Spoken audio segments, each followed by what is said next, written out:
Yeah. Welcome to Top 4. Ladies and gentlemen, my name is Peter, Arsenal women as per usual. I'm joined by Oscar, a Chelsea fan. Prayers up for the boys. Big game tomorrow. I'm just hoping that we can do the bits in the Champions League for once. Team Tuchel, innit? Team Tuchel. I'm joined by Ernest, a Manchester United fan. How much is a clean sheet? Like, how much is it to invest in a clean sheet? Is there a clean sheet stock that I can buy? You know, but hey, you know how it is. Oh, he's just come late. He's like a Frank Lampard. He's running to the box just in the nick of time. AD in the building, a Liverpool fan. Get behind my team, boys. Get behind my team. Okay. We will get behind your team. He grabbed the knife before he grabbed Liverpool. I love how you're saying get behind the team because a lot of people got behind his team this couple of weeks. So yeah. My team. Shut. I'm joined by David. Can I even continue? That's funny. I'm joined by David, who hates football. Leave me alone, bruv. Just leave me alone, yeah. And I'm joined by Robinho, Manchester United fan. # Lindelof out. You see, when we said when we beat Leicester last day of the season, and I said sign some defenders, we are still here, and we need to sign some defenders. This is life. No, it's true. You do need some defenders. You are. Before we kick things off, make sure to like the video, share the video, subscribe to the channel if you haven't already at Top 4 Podcast on all digital platforms. But we're going to kick things off at the Emirates, David. It depends what kind of Arsenal fan you feel like today. Are you happy that we didn't get slapped? Or was it a case of that was the worst performance you've ever seen in an Arsenal shirt? What's your thoughts? ladies and gents, yeah. I woke up at 6 o'clock on Sunday morning, yeah. Yeah. It's still dark. It's still dark outside, so I went back to sleep. Got up quarter to 7, showered, made my way to London Stadium, worked my 8 hours. West Ham beat the Spurs. The look of Daniel Levy leaving the owners, directors, but he was pissed, bruv. David Pleat, all them man there, directors pissed, bruv. I was like, inject that in my... Yeah. So, Tuesday now, 3:30, anti-doping were there. They had to test man them just to make sure no one's cheating, bruv. 100%. After them man were done, 3:30 man was out. Make my way 5-10 minute walk home. Calm. Stick on the stream, bruv. Arsenal versus Man City. I see the lineup. I was like, The back four was the back four. And then when I saw Bennett and Xhaka, yeah, I was like, jeez. What are we doing here? What are we doing? David, when is an Arsenal manager in their life going to get it through their thick head that El Neni and Xhaka, it does not make sense. Like, you never ever play those two in the starting 11. You not saw my message when the lineup came out. Yeah. I changed 5, but carry on. So, fam, I'm really tired. So I'm in bed. Yeah, I've got the stream on. And I've got the watch. I've got the watch along on, man. Yeah. It's a full way. Kick off. I'm in bed. Yeah. I've been up at 6 in the morning. So I don't know if Pete. I don't know if you got the live coverage in your control room where you are, man. 100%. Sterling was grinning teeth, blood. A minute in, 30 seconds. The man started grinning teeth, bro. I'm like, what is this guy smiling? Man knows he's gonna score, bro. Yeah. I don't know if it was De Bruyne or Gundogan. Pinged it to Mahrez, bro. I see Tini and I saw this guy's just come back. I said, stress, bro.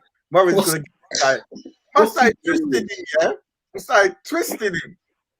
Fam, man crosses the ball, I don't know Sterling's height, bruv. Man is the shortest guy on the pitch, bruv. How is my man unmarked, bro? A minute in, bro. A joke. David. And he got a header. A header. A header, bro. Guys, Peter has just finished announcing the teams, bro. No, Jeff. No joke. Do you understand, bro? We can hear Pete's voices. Just finish announcing the team. All that, and we conceded, bro. It's ridiculous. Fam, I went mad. Robbie went mad. FTE was lead judges. Yeah. I told you. I was so Rob Holding again, bro. And they've handed him a new contract, bro. Allow it, bro. We are not a professional football club, bro. One shot on target, Peter. One. Bro, honestly, I fell asleep, bro. Wait. What? One shot on target. At home. Wait, Ernest said what? Name the second shot on target, please. No. Please tell me.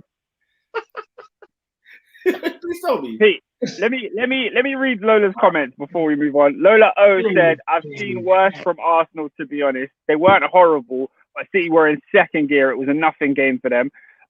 She also says, "As God as my witness, I will never understand the reason anyone tries to defend this Swiss Don, El Neni, Bellerin, and Holding." B Arsenal Guna also says, "Defeat is still a loss. Not losing by a mile is not consolidating." Peter, what are your thoughts? What are my thoughts? I mean, I saw a lollipop in and amongst a forest of trees, and he won the header to score. I mean, what's amazing is it's not like Sterling was by himself in the penalty area. That's one thing. Bro, if you go back and watch the footage, there's a stream of Arsenal in the box. There's about 6, 7, or 8 players in the box, and Sterling, the one white shirt that's near the goal, is the one that wins the header. The header, guys. How many goals has Sterling scored with his head? Can someone tell me? Can someone tell me? You know, in his career. I'm asking the question. In his career, when have you seen him score a header? Because you can probably count them on your hand. Do you know what made me laugh the most, Peter? In Raheem Sterling's post-match interview, he says, "I'm 5'7". How? How did I win this header?" Never should that happen. Never. He doesn't know. Never. Bro, it's one of them, innit? You know, like David said, yeah, Sterling was smiling. And, you can't smile 30 seconds into the game. Like, the game has barely turned, the heating is barely on.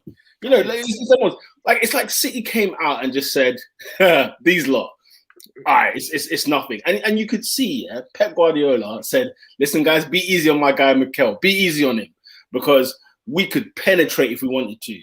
And of course, Man City. I mean, De Bruyne was so off, yeah, and it didn't matter because you could have given him 8, 9, 7 chances, and he would have scored at least one. But I think he was obviously finding his form. Listen, what was Mikel Arteta doing? Peter, Rob Holding is a shocking defender, bruv. I've just seen a replay of this. No. Shocking defender, bruv. David, my thing with Rob Holding, like I said to you, like he needs to have a sensible leader in that defense. When you put him in the midst of David Luiz, of Pablo Mari's, of Mustafi's and Socrates, remember what he has been with. And out of all of them, I don't give a damn what anyone tells me, right? They're the best centre half Arsenal have, Gabriel aside, and it's still too early to even speak on Gabriel. Rob Holding has been our best defender for the last 5 years, or since he's joined anyway. Easily. You can't tell me David Luiz is. You can't tell me Pablo Mari is. You can't tell me Mustafi is. You can't tell me Socrates. Look at the guys I'm naming. You know Rob Holding's performance in the FA Cup final against Chelsea. Name me another centre half at Arsenal who's had a performance like that. Because even Man City in the cup. Man City in the cup, exactly. Also, I remember his first away game for Arsenal was at Leicester. And it's when Wenger come out with the quote, "Sorry, he didn't cost 55 million," because he was exceptional that day. Him and Koscielny in the defense were exceptional, and him and Mertesacker were exceptional in the FA Cup final. Nobody is as good as he is in that defensive line. Was it his fault for the goal? 100% it was. I'm not going to try and act like it wasn't his fault. But, Bellerin was nowhere to be found. He didn't know whether to mark Sterling, mark whoever. Like Man City's front forward line, if you will, you couldn't tell who played where. And if you're a centre half, you're sort of looking at it. Do I mark De Bruyne? Do I mark Sterling? Do I mark Mahrez? And then Gundogan is operating wherever there is space. He just learned the David Silva trick and said, there's some grass. I'm going to go and land over there and just hope for the best. El Neni was playing more defensive than Pablo Mari was in that game. And constantly you saw a back five, a back six. At the end of the day, the person to blame for this defeat comes down to the manager. It's not even a question. Because what was that starting lineup, ladies and gentlemen? Somebody tell me what that starting lineup was about. Because listen, if it's not Benfica, then I don't know. No. Even if it's Benfica, Robin, even if it's about Benfica, it's easier to get into Europe in the league than it is to win the Europa League. So what are we doing? Yeah, for real. What are we doing? That's true. No, but no, because like I get what you're saying. It is easier to get into Europe, but it's not easier to get into the Champions League. Your best shot of getting into the Champions League is through the Europa League.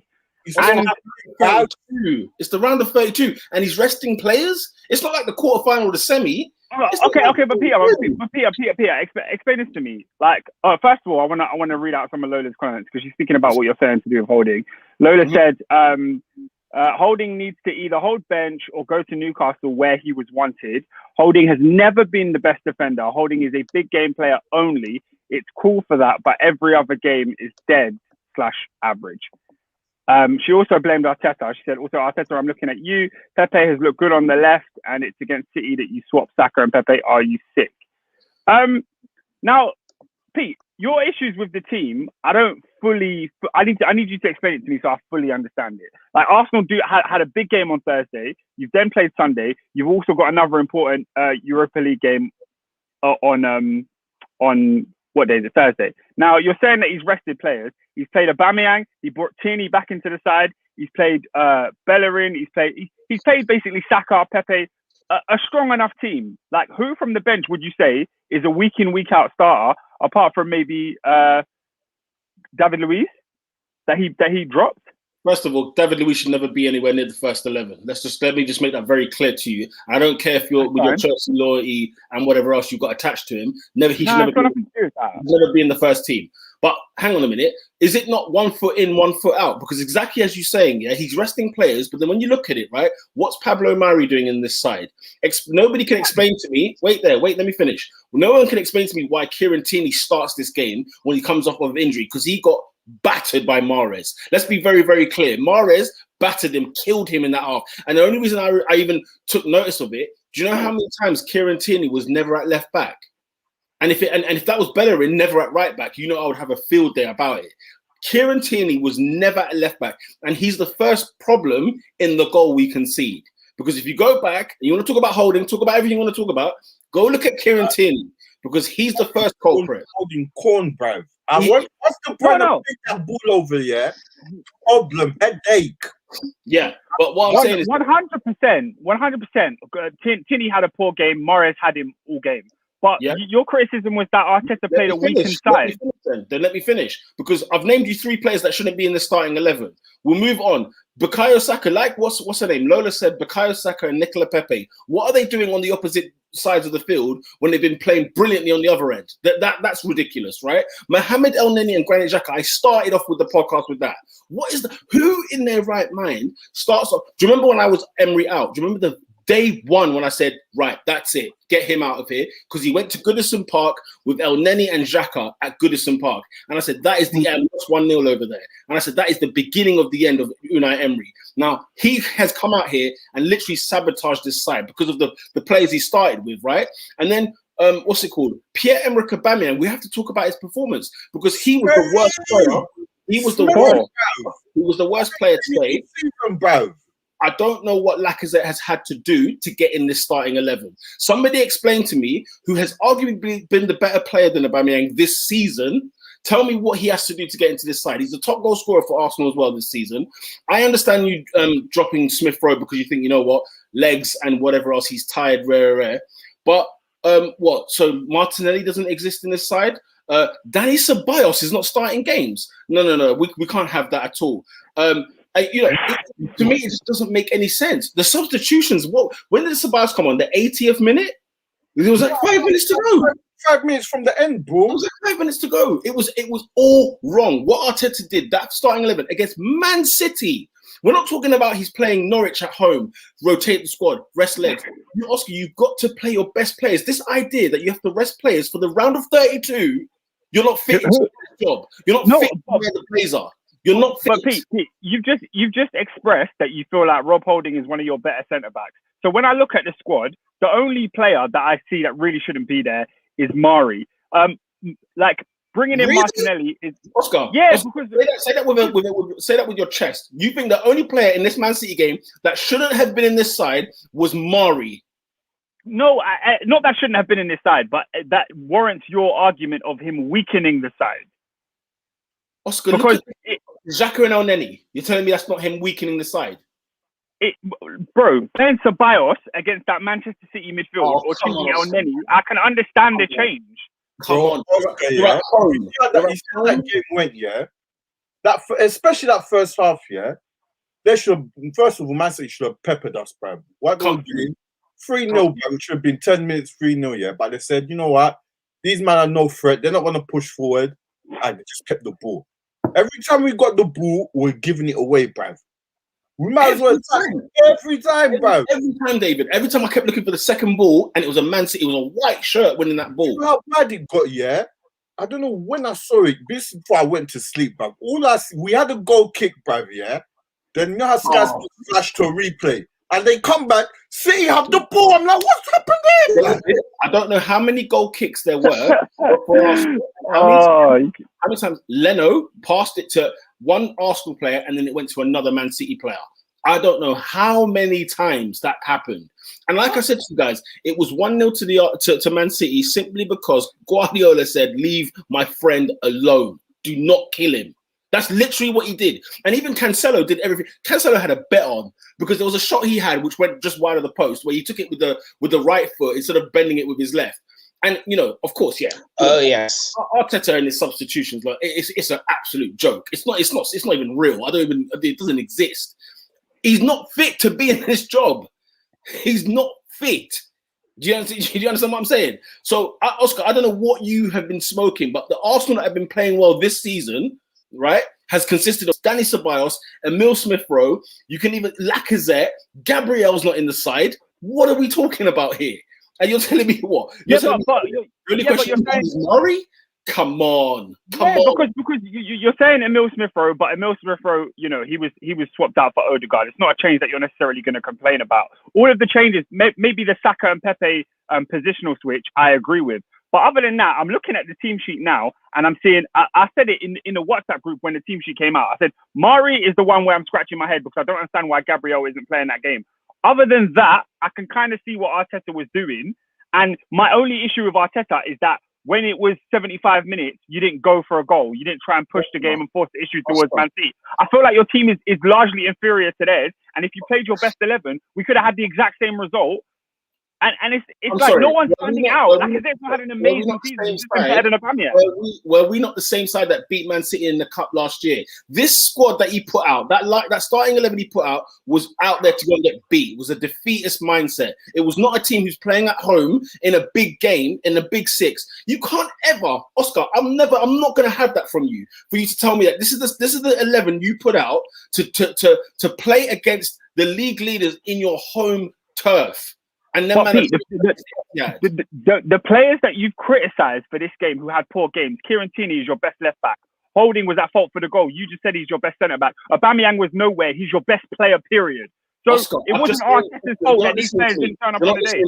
You're not listening to me. I literally said to you, our best 11, I took out 5 of those guys in that the team that Arteta played.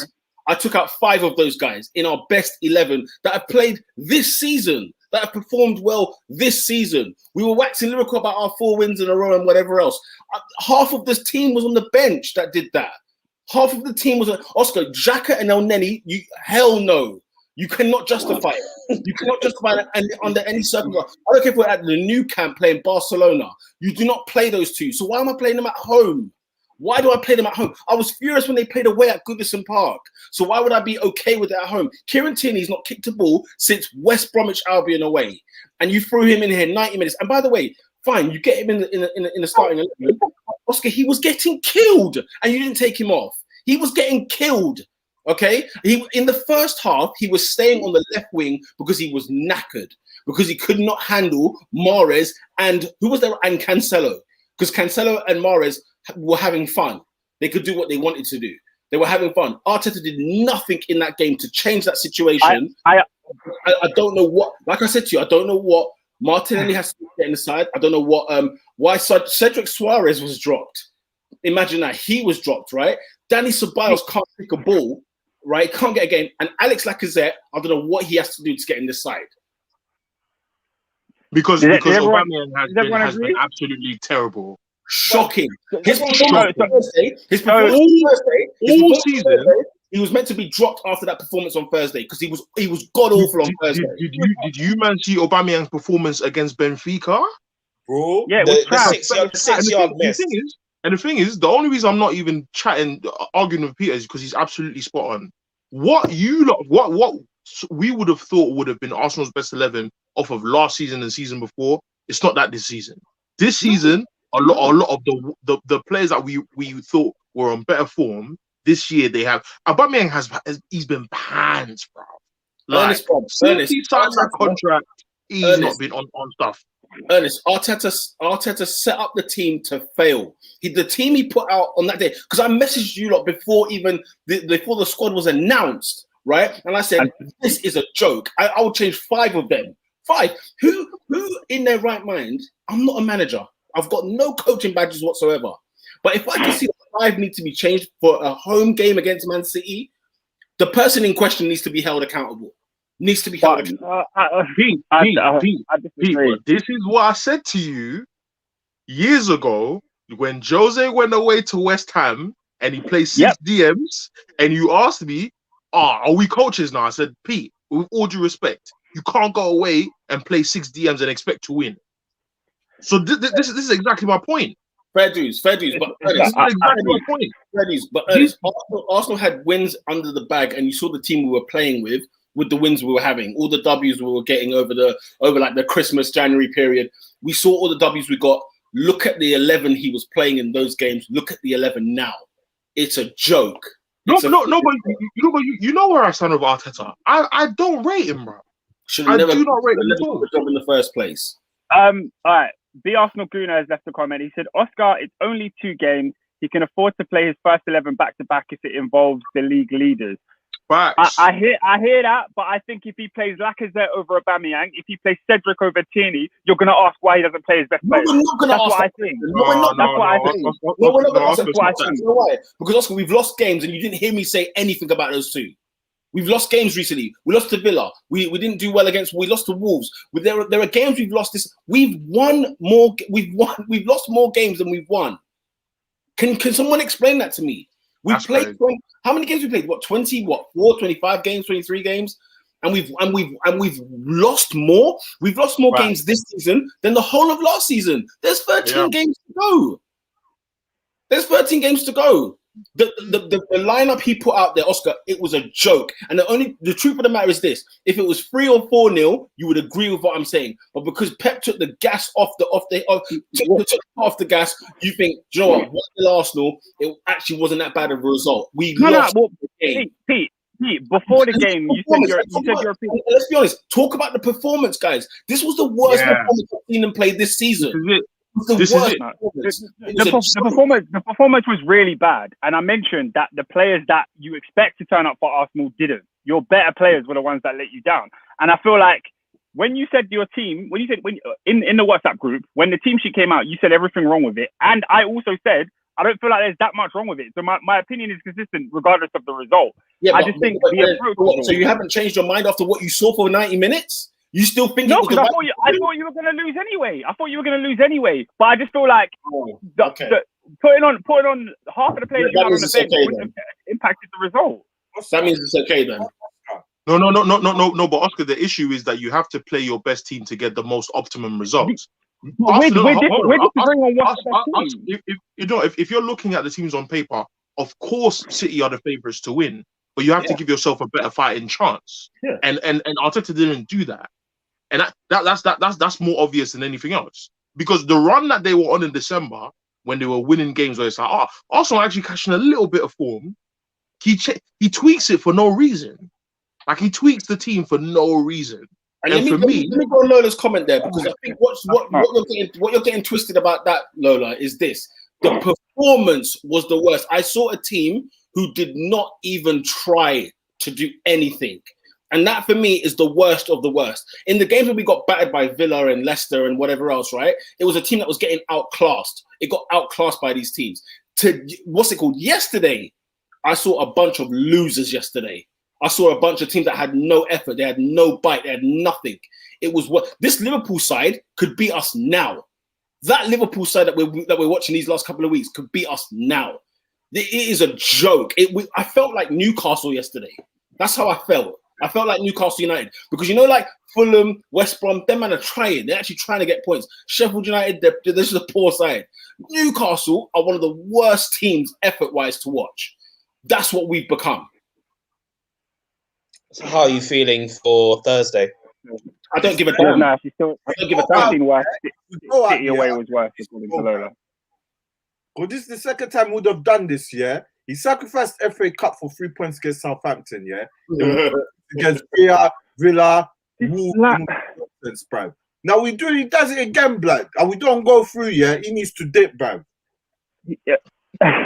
Okay, yeah. No, I'd completely see it differently to you lot. But Lola said the Burnley game was worse.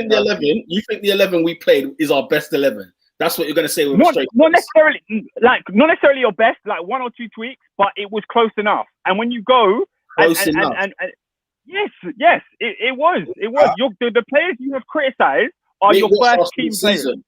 You ain't watched after the season, Oscar. Yeah, you know your team. Yeah, you know Chelsea. Yeah. No, there's certain midfielder. You know what combination does not work, bro. We're trying to always say Onene and Xhaka have proven this. They don't work together well, bro. And you want to play them against them, bro. That's fair, but he went for El Neni because it was obviously a little bit more protective than what Ceballos gives you. I'm not saying it's the right decision, but I don't think he played a weakened team. I don't think that's a fair criticism. It was a weakened team. It was weakened. It was a weakened side. What's that Endo said? Arteta is lucky there's no fans. If you man goes to Benfica and lose, he's got to go. The Arsenal Gooner says if he starts prioritising for Europa League, the players will revolt. It's crazy. It's the round of 32. It's not like it's the quarter or the semi. It's the round of 32. And we're chopping and changing in the league. It's February. It's February. Do you remember when Mourinho down tools at Man United and said, look, it's Europa League or bust, right? That was not in the round of 32. But do you know what it is as well? I feel like Arteta saw the Benfica game as more winnable than the City game. And when we look at it like that, he's got a point. Oh, Adrian, what are we doing here? What are we doing? You're not fit to manage a football club if that's the mentality we're going with. You're not fit. You're not fit.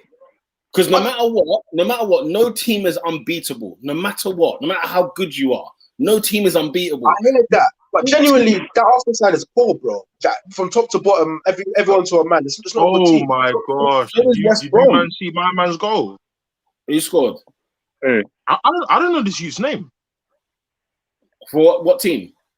Palace. Oh, Palace are playing in the M23. Mateta. Hold on, is that Mateta from the French league? I don't know. His friends by came from Mainz, yeah. Jean Satin Mateta. Yeah. Bruv. What, you man ain't seen the goal yet? Nah, I'm not watching the game. I was watching the game. At the end of the day, yeah, you man were saying about how good Man City are and rare. I know people like, teams like Leeds, teams like West Brom, these men ain't as good as Man City, but they got points against Man City at the end of the day. So you don't have to necessarily just turn up for, we're going to lose anyway, so let's build out this squad and think about Thursday. That's not how it works. Not necessarily to lose, but when I see, like, as crap as Donny is, and you know my thoughts on him, he's 72 across the board. He is below meaty, but in Arteta's mind, he gives you a bit more defensively than Ceballos does. So genuinely, he went into that game thinking, how can I minimize Man City's threat? Do you know how you can do it? You can play a strong back four for a start, for a kickoff. Play a strong back four. Have a defensive midfielder in there, and then play to your strengths as well. You're at home. You're at home against any man. I don't care who it is that turns up. At the end of the day, you play your best team. You don't act like West Brom and then man there because it's Man City. Bun that. You're supposed to play your best team, especially at this early stage in the Europa League year. Because if there was no Benfica side, nobody would be happy with that starting 11. None of you lot would be happy with that starting 11 if there wasn't a Europa League game. Oscar's just chatting out of his candy ass because how can he think that's our best team? It's ridiculous. It's not. I've explained it better. I don't want to go over it again. But Bossa Endo said Arsenal have no excuse to not go for the Europa. We made it to the final with Joe Allen, Benteke, Mignolet, Moreno, and Lovren. It was a different tournament back then, though. It was a very different tournament. It was easier to win, I think, in those days. But now, Lola O said if Arsenal get knocked out of the round of 32 again, it's long for Arteta. I'm just saying, be prepared. Be prepared then. Be prepared because it's not. You would not put a tenner on it on Arsenal going through. You would not put a tenner on it. So just be prepared. Be prepared. Lolo said you can say we're at home, but Arsenal have lost more home games, I swear. So should we act like it's an away game then? Exactly. I'm not the home and away thing has gone out the window anyway, hasn't it? With no. At the end of the day, we're not losing games at home. We're not losing games at home because the home and away thing doesn't matter. We're a crap side. We're a crap outfit. Yeah, regardless of at least what's it called? At least put on your best team is all I'm asking. Put on your best team. Because at the end of the day, what were we? 6 points behind the Europa League places in the league? And you're going to tell me it's easier to get to the Champions League via Benfica than it is via the Premier League? I don't agree. The Premier League is such a joke thing right now that anything and everything will happen this season. There's so many plots and twists to come. And I'm sure we will end the season and Arsenal will be like maybe, 7 or 8 points off the top four. And we'll think, imagine if we just took these 1, 2, 3 games seriously, then maybe. But throwing your eggs in the Europa League basket today is just ridiculous. But that's what Arteta did. Arteta literally showed us, guys, don't worry about Man City. Worry about Thursday.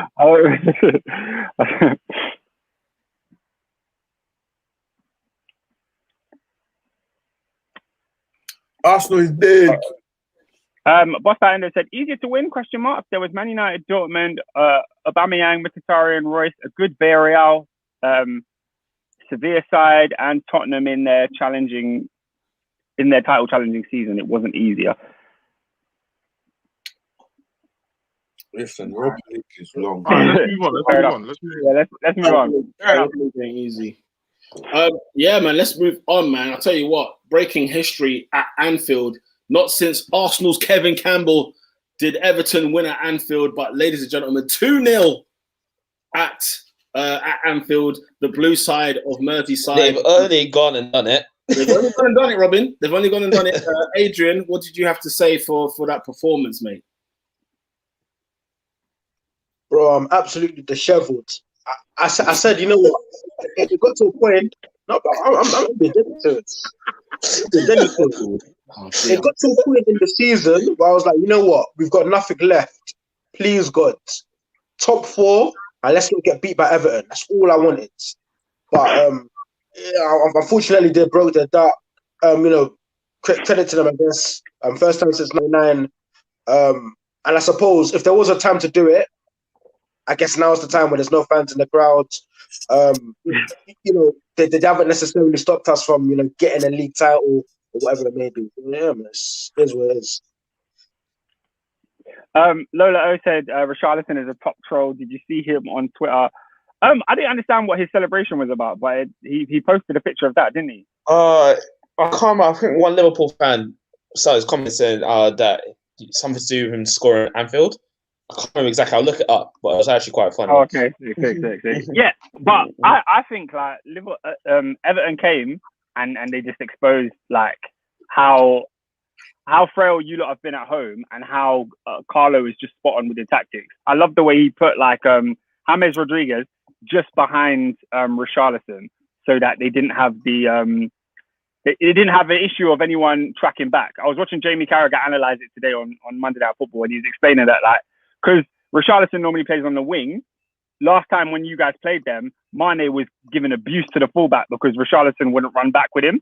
But because he decided, let me put Richarlison behind, let me put James Rodriguez behind Richarlison instead of out wide, it meant that there was none of that because they played Luca Digne as a midfielder. But then when it came to Liverpool having the ball, they transitioned it into a back five. So, yeah, I feel like tactically, they got it spot on. And I know Liverpool fans were arguing about that penalty, but let's be real. I don't think you guys were coming back without the penalty. Your strikers didn't have their shooting boots on either. So when Firmino's missing chances like that, when Salah's trying to throw himself to the floor every time he gets a touch on his arm, it didn't look like it was going to be your day. I love how Liverpool fans don't talk about referees when Salah cheats. I love it. I actually love it because more time he does bare things on the pitch when it's not going his way. But when he dives, silence, bro. Super silence, bro. And he does it all the time. Salah is a super cheat, bro. Absolute super cheat. Honestly. What's that Endo said? Carlo got the tactics spot on. So proud of our team. Wow. Decore made Thiago look like a little man that he is. Only 3 points off the bin dippers. Come on. Raw, he's what man's on this Everton thing for real, boss like. I think he's done, you know. He literally said, "We are the original Merseyside. Come on, you toffee." As in, he's fed up of Liverpool this season. He's had enough. No, he's had enough. He's had enough for sure. Yeah. And look, 4 defeats in a row at Anfield. Bloody hell. Lola O said Liverpool fans kept saying that they need to break his legs and such. So he was responding, "Oh, okay." Yeah, that's it. Yeah. And Lola O said it was a pen. Trent tripped him and they showed it. Do you guys feel like it was a pen? Fam, absolute shocking decision, man. Shocking. Referees have been a joke, blood. Oh my. and if it is a penalty, David, why wasn't he sent off? I can't lie. Someone tell me. I can't lie. It's a pen. It's a half pen. It's friggin' mank. No, I do believe Trent tripped him. Come on, man. Come on. I believe it's harsh. Over, bruv. I believe it's harsh. It's not harsh. I'm all for the agenda in that year, but these referees have been stupid, blood. But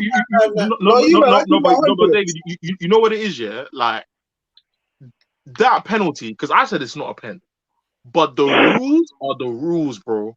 But Ernest, tell me though, why then is he not sent off? And no, but how many times have we asked that question though? No, but how many times have you asked that question? No, it's because you said the rules are the rules. It's because you said the rules are the rules. No, because I don't think that I think they've changed the rules is what I'm saying. Because I used to ask, if it's last man, why is he not off the pitch? More time they're not off now in like the 2021 season. They've not been sent off. So the West Brom game. Do you see the West Brom game? My man done like a what's it called? This brother was traveling. What's it? Semi Ajayi, bro. He was like freaking cut the ball, and then he was sent off. Last man. Do you know what I'm saying? Like, yeah.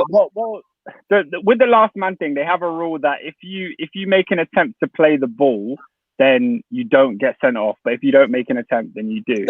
Lola says, no, guys, they showed Trent lifted his leg and tripped him. So after he did though. Was over his head. Trent lifted his leg legit pen. You guys fouled him, and because that foul is deemed as an attempt to play the ball, I guess the red doesn't count then. Silly. Lolo said they changed the rules after Louise. Does anyone know about that rule change?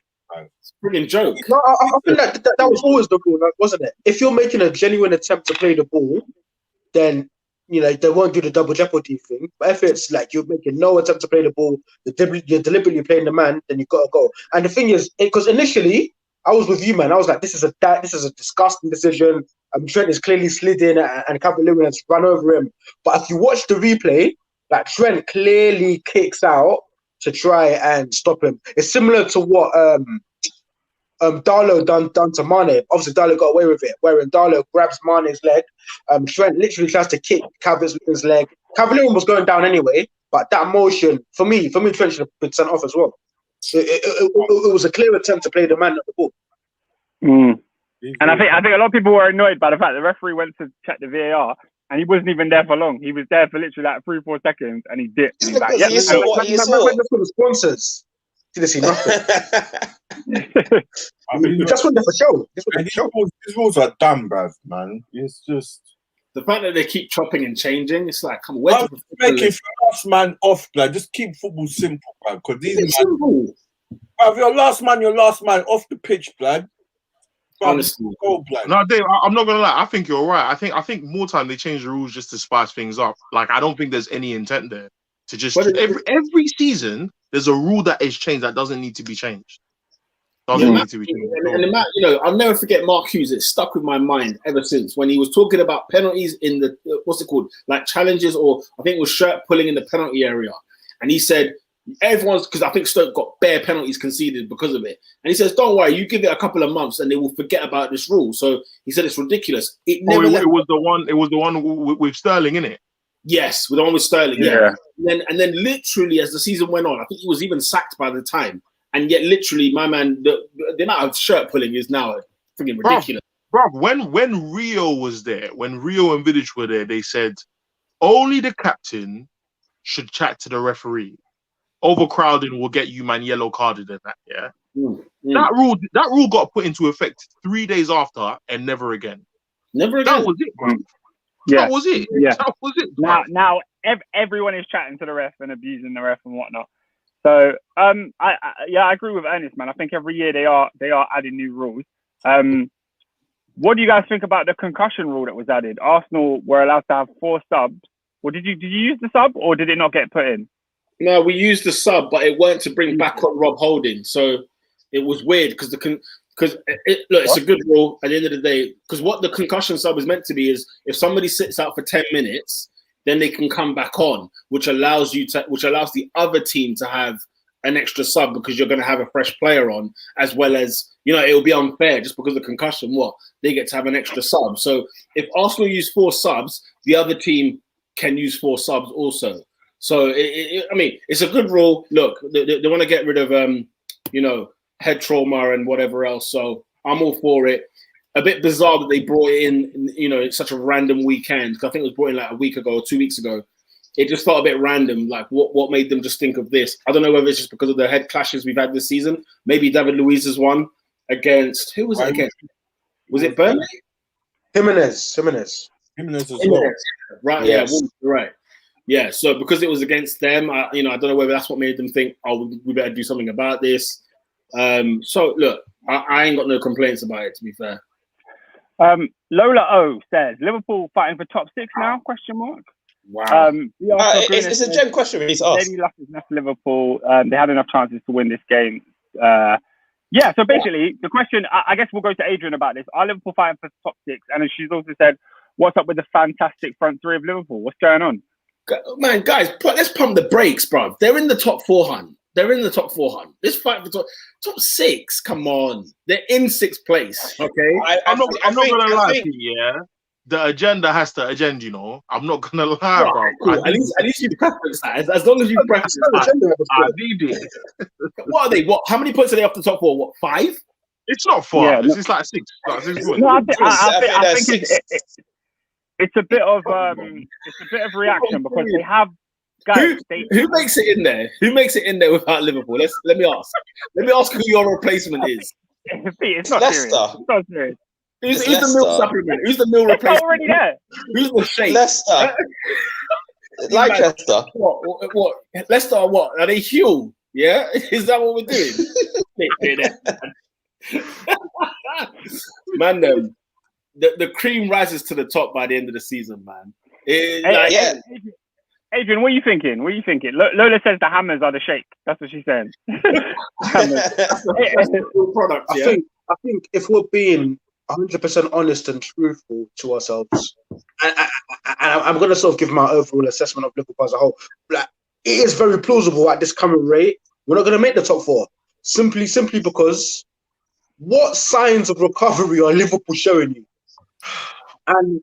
And for me, it's what I wanted to hear. It's what I wanted to hear. Adrian, I was being half serious. Adrian, say this with your chest, yeah? You think West Ham United or Leicester City are going to finish above Liverpool Football Club? We've lost 4 home games in a row. What do I have to be cocky about? Is that being cocky? Oh my god! Obviously, if you put a gun to my head, I think we will show. I think we will string. Listen, for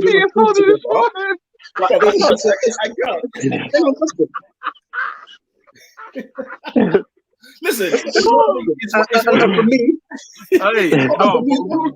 real talk. Liverpool are dead, bro.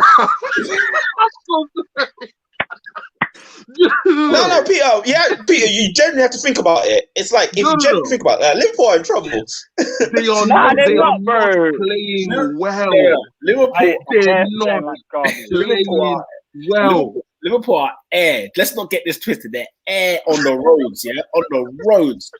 But I'm looking at the badges on this Premier League table, and I'm seeing claret and blue. I'm seeing a fox. No chances. No chances. No. I can't do it. No, listen. Liverpool finished at worst fifth. That's not a comment. I am with that. Could be 8 points clear. I agree with Boss Like Endo, bro.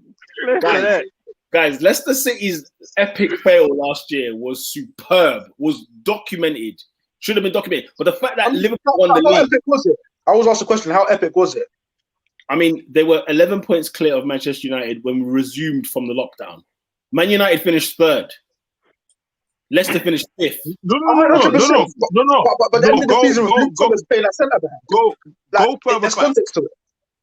Go further back. When Liverpool came back from the Club World Cup and they beat Leicester 4-0, Leicester was second in the table. Leicester was second, bruv. Yeah. And they're not playing Champions League football as we speak. They're not playing Atletico on Wednesday. Excuse me? They're not playing Atletico on Wednesday? Who are they playing on Thursday? Who the hell are they playing on Thursday? Braga. You know what I'm saying? Like, what the? Come on. I can't look at a fox and a hammer and think they're going to be above Liverpool. I'm sorry. I can't believe it. This is not Roy Hodgson Liverpool. It's not But the thing is, at worst, Liverpool finished 5th. But my point is, bro, are you watching Liverpool? Nah, that's my question to you. They are not playing well, bro. Listen, as I said, guys, they're on the roads. They are air on the roads. But I'm looking at a shower of crap below and above and around. No. Guys, as much as we want it to be true, Peter is right. Like, Liverpool are in the worst run ever, but they still slapped up Leipzig away, like, easy. They still, you know what I mean? It's going to turn back around. It's just a matter of... But then they're out here losing to Burnley at home. I do hear that. But that's an anomaly, though. No. I did not. Anomaly? That's what we're talking about. It's likely to happen again. Well, listen. When was the last time Liverpool won 3 games in a row? Don't worry, I'll wait. When was the last time we won? One at Anfield. Just give me one. One at Anfield. Just give me a win. No, listen. It comes to the point now because I think Klopp should just hold this L and stop playing central midfielders in his back four. Facto. Start winning games 6-5 because Henderson was a big part of why they were better when he was in midfield. Now you're looking at Thiago. I love Thiago, but bruv, like I'm not seeing. My issue isn't with him. My issue is primarily you guys know me. It's coaching. If the guy you signed is not performing in this particular scenario in this style of play, change the system up. It's not difficult, bruv. Firmino's his son, and Firmino has been pathetic, bruv, this season. Absolute shambolic. On par with Aubameyang this season, yeah? All the orchestra, the flipping, whatever register name you want to bring up here, all these Latin names that man use for this Don, he's been an air, bro. Yeah, he's been an air this season. Yeah, so switch it up. Switch it up this season. And the thing is, the only injury I'll allow Klopp is Jota.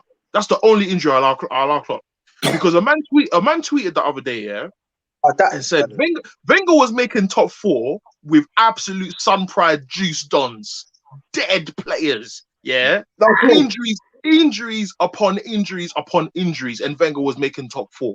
So this excuse that this team, listen.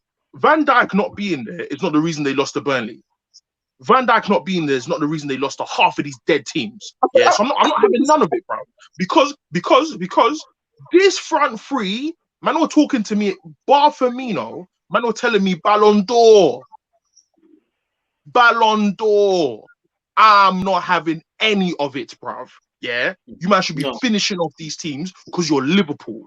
If you're not winning these games, that is on your manager and that's on your players. So I'm not having none of it, bruv. Yeah? This team is better than the 4 L's at home. This team is better than that. Even if you drew to Everton, we'll say, you know what, Liverpool's not on levels, but cool, we'll take a draw. You lost to this Everton team? This team? Let's not do this. And at the same time, I just feel like Klopp just has one plan, and that it was that they will outrun you and outpace you. But when the and then you can see that the players are either tired or just lost, and he doesn't have a plan B, and it literally just reminds me of Dortmund at the end. No, Robin. Do you know how easily they switched to the Inshallah thing? It's too easy. Quickly. And you lot switch of play is give it to the fullback and cross every single switch of play. You now see why when that debate about coaching between Pep and Klopp was in question, I always backed Pep. I'm so sorry. I apologize. Fair dues. I will never hate on the king again. Never. Listen, I've learned my lesson. And here's the thing. What Klopp is going to have to do now is do what Pep does. Go and get that P, rob the bank, and make it happen. Because that's all it's... Liverpool can't resurrect whilst Man City are doing this. They have to go and follow suit. If you can't beat them, you join them. But the money obviously isn't there for them as it is for a Man City. Get that. They need that chic, fam. No, I refuse to believe these are the defending champions. I refuse to believe it. I refuse to believe that these are the defending champions. Spicy Blackburn, bro. No, honestly, you cannot. No. I'm so sorry. I cannot believe that these are the defending champions. You can't be losing games like this, bruv. Because, and you know what it is? How quickly was Everton's goal? It was like it's like a minute 30. It was like a minute. It was done. Come on, 2-3 minutes. It was so quickly. And you know why I'm getting onto them is because you can't pedestalize a team this quickly. I'm so sorry. When Pep was rated, Pep came and did back-to-back titles. Let's not forget his slander in his first year. Let's not forget the slander he was getting in his first year. Oh, you can't do this in England. You can't do this in England. Now he's walking away. And then slapped the league. And then you know what he did again? He slapped the league again, bro. Yeah. The only slight with Pep, as we all know, has been that since 2011 he ain't touched Champions League final. That's the only thing. If you want to talk domestics, I'm so sorry I slandered this youth last year. Pep and Klopp, it is not a debate. It's not a debate, bro. Because I don't want to talk about money because everyone's gonna pull out the money debate. Yeah. But if you're talking coaching, come on, are you telling me that you can't get more out of Gini Wijnaldum in this season? Gini Wijnaldum has been one of the staples of Liverpool's midfield. Oh, Pete, what did I tell you in the Champions League final? I said this midfield that Liverpool have is cack, bruv. And they won the Champions League. Gini Wijnaldum has played in the Champions League in Champions League games. He's played in the Prem. He's won a league title, bro. I'm looking at one person, Jurgen Klopp, bro. One guy. It's not Thiago. Yeah, he has to respond. He has to react. It's not Thiago. It's not any of the players that man are cussing. It is the coach, bro. I'll always send for the coach because why have you not switched it up? Yeah, that's the question. Because at the beginning, you could feel sympathy for Liverpool to start with. But then after a while, we are in February. There are, what are we, game 20, whatever, 23, 24, 25. And there is not an ounce of change in this football club. Manchester United, with 32 goals conceded, should not be in front of Liverpool. No, you can't. You can see should not be in front of Liverpool. No way. Abdi065 says Liverpool are crap, back to where they belong. Views from the six. These men have had 2 good years and got gassed. They'll be back battling for Europa with Everton. Idiot club, can't stand them. Liverpool are like a better Burnley. All they do is hoof the ball to marathon runners up front. They are rubbed. They will probably get top 4 just because I think this is overblown as well. Yeah, I think it's overblown for sure. Lola O said, add Mane and Oba to the Bobby Powell because I love him, but he's moving yuck. Them man are moving disgusting. Boss like Endo said, what has Thiago done that Mark Noble couldn't? He's calling Mane. He said he's playing like Christopher Ray. Christopher Ray? Who's that? Christopher Ray. What? He's a former Arsenal striker. African. George Ware's cousin. Lola said, Thiago came to the league to log 2 out of 3 fouls a game, just running about kicking people. Oh my gosh, you lot are playing him. To be fair with Thiago, he's coming to the league, isn't it? Thiago's coming to the league and he's just for what the flip is this? Like, you know what I mean? Like, players are haggling around him, man. Like, I'm sure it was a wake-up call. It's not, listen, you're not playing Augsburg, you know what I mean? You're not playing, who else is whack? Union Berlin, you know what I mean? You're not playing that man there. You're playing Union Berlin. That's a Kirkin. That's a Kirkin. Think about it. This guy's had a career where he's gone to Granada, Valladolid, you know what I'm saying? Union Berlin, Hoffenheim, Paderborn. And you think you could come here, and meet Burnley. Bruv, listen, I don't care who you are. When you meet players like what's it, Loughton and friggin' Ashley Barnes is not a centre forward. That is a bricklayer. That is a bricklayer. And when you meet muscle like that, that is pure bacon butty. That is muscle, my G. Hey, the fact that to this day Timo Werner's talking about how big the defenders are, it tells you everything you need to know. He is pounded yam. How much he's struggling against these centre backs. I'll never forget it. I can't remember what striker it was. One striker turned around and he said the toughest defender he's ever played against was Laurent Koscielny. I thought, bloody hell, that's a bit weird. And he said, and this team doesn't win the league in England? I was like, bro. He was like, the toughest guy I faced is Koscielny, and yet this team doesn't win the league. And he said, flip that, bun that. Bun that. Before we move on, Bossa Endo said Klopp is not better than Carlo Ancelotti. He batters the creativity out of players. Look at Bobby Wijnaldum and Thiago. He also said Decore bullied our midfield. He's a ball up with the respect on his name. I got something on Decore. His touch is disgusting to watch. That touch. Horrible. That touch. Oh my god. Smelly. How many times you told man about him in Watford, bro? He's not that guy, man. He's not. Lola said Kabak and whatever centre back Liverpool played when Hendo were off were dead. Nat Phillips, was it, Adrian? Yeah. You've got your 7th choice centre half coming in, and that's why I think. I think it's nuanced because as crap like Liverpool have been dead. Like I'll say, you said, but if you go to any top legendary team, you take out the spine essentially. You take out their 2 centre backs. You take out their 2 best central midfielders. There is going to be a drop off. My issue is that whilst the spine is broken, our arms still work, our legs still work. Mane's been whack. Wijnaldum, bro, and this is the point I've been making about players like Gini Wijnaldum for 3 years. I'm not asking him for things that I've never seen before. I've seen him do it in the Premier League. I've seen him do it for Newcastle. I've seen him do it at times for Liverpool. I see him do it on a regular occasion for the Netherlands. And I'm not asking for Ilkay Gundogan numbers here either. But bro, the going gets tough. Roll up your socks. Make something happen. Try, bro. The Man City game, he beats a press. He bursting into the penalty box. I'm like, all right, it's 4-3, 4 versus 3 here. Man kicks all the way back to Henderson at centre back. And for me, as bad as our issues have been injury wise, and that's why, of course, I think a drop off is acceptable. what we've seen has been a complete and utter capitulation. And the reason why players are taking account for themselves.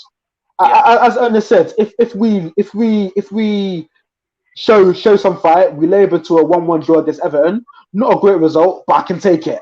But it's this nasty, mal-mannered approach. And bro, with Thiago, and this isn't me capping, this isn't me being Mr. Hindsight. I said it when we were linked with him.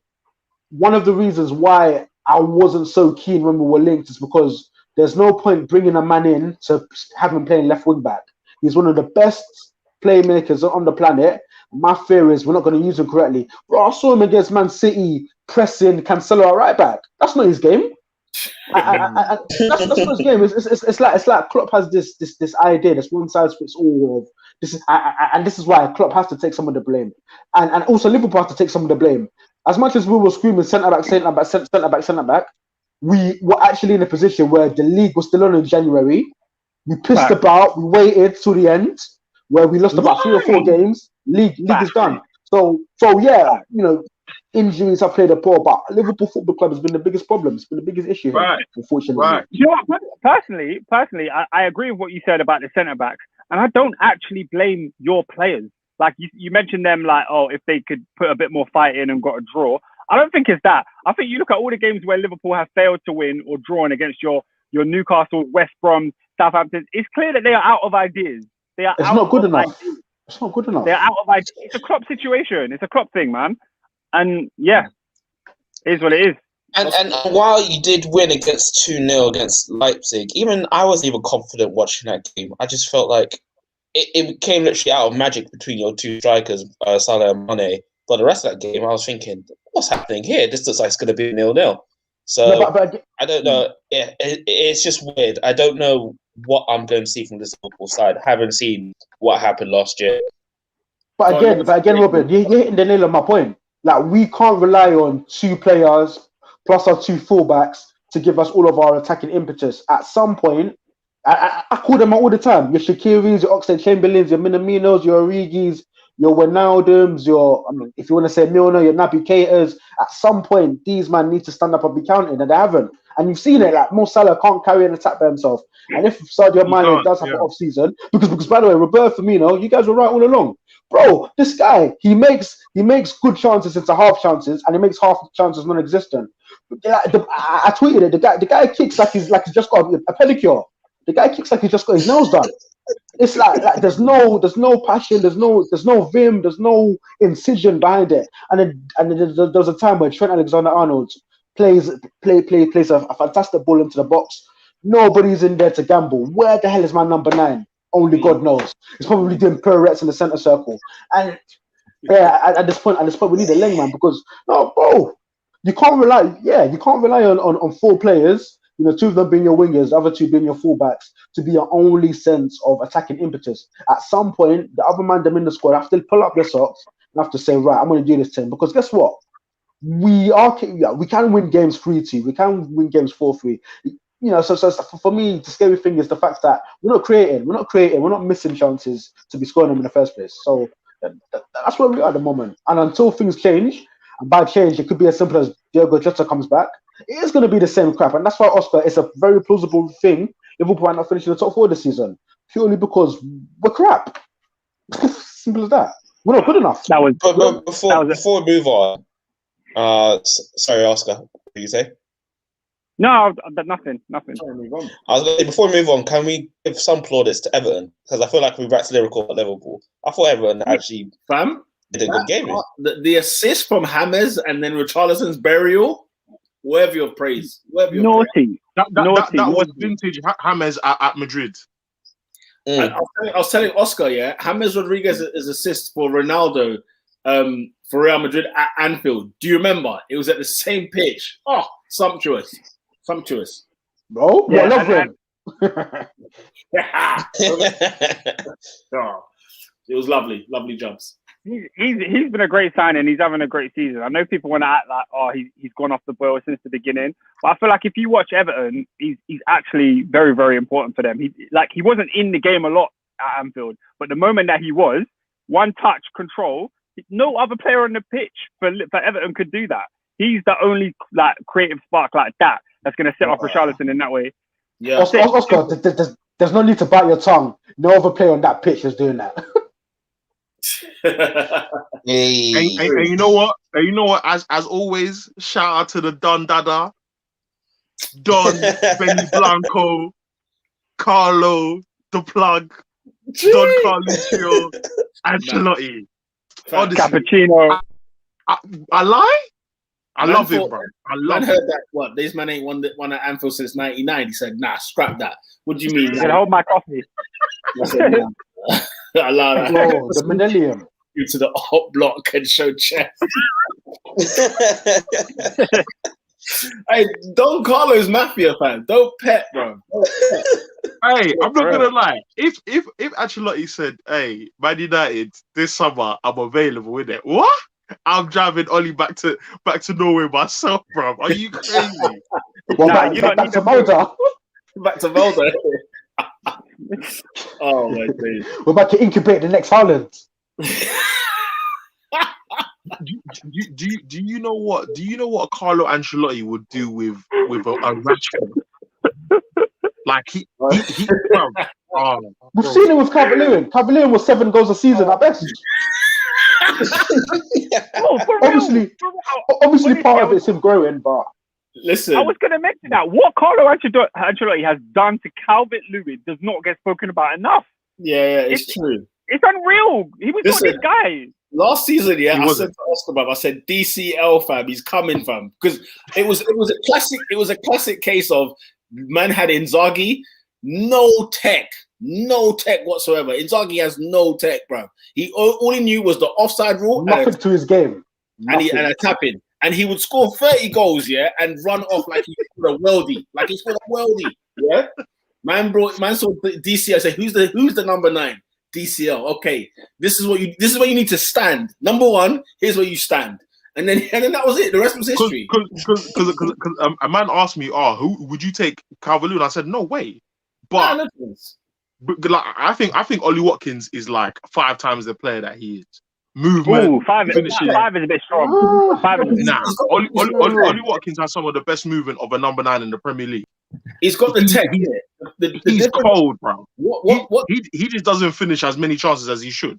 But Calvert-Lewin, you can tell the crutch is Ancelotti, and when the crutch goes, he'll go back to track. You know what? Big dunk as well. Them leaks. It's a classic case, yeah. It's a classic case where Inzaghi and Calvert-Lewin have 2 things in common. First touch, that's it. Tap in. Because when have you ever seen Inzaghi control the ball and run with it? You've never seen it. He just back post, flicks it in. That's all that matters, man. And Watkins, like you say, Watkins could be a beast, yeah, because he's got the tech. He's got the tech. So we'll see how he goes. Maybe he needs, like, no disrespect to Dean Smith, but if he had like a coach who would nurture him, like Dean Smith might. If Ollie Watkins was at Leicester, like if like Vardy was to go or whatever. Yeah. If he's coached well, I think he can be a 20-goal a season striker, bro. He can be Danny Ings. Easily. Yeah, why not? If Ings can do it, yeah, why not? Yeah, if Ings can do it, yeah.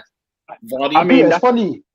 He's got 10 at Villa this season, so it's not the worst shot in the world. There's still a few, 10 more games to go. So imagine his debut season, he's got 10 goals in the Premier League. Ladies and gents, breaking news. Talk to us. Football fans will be allowed back in the stadium last weekend of this season. Woo! Yeah, but Boris is moving brazy today still.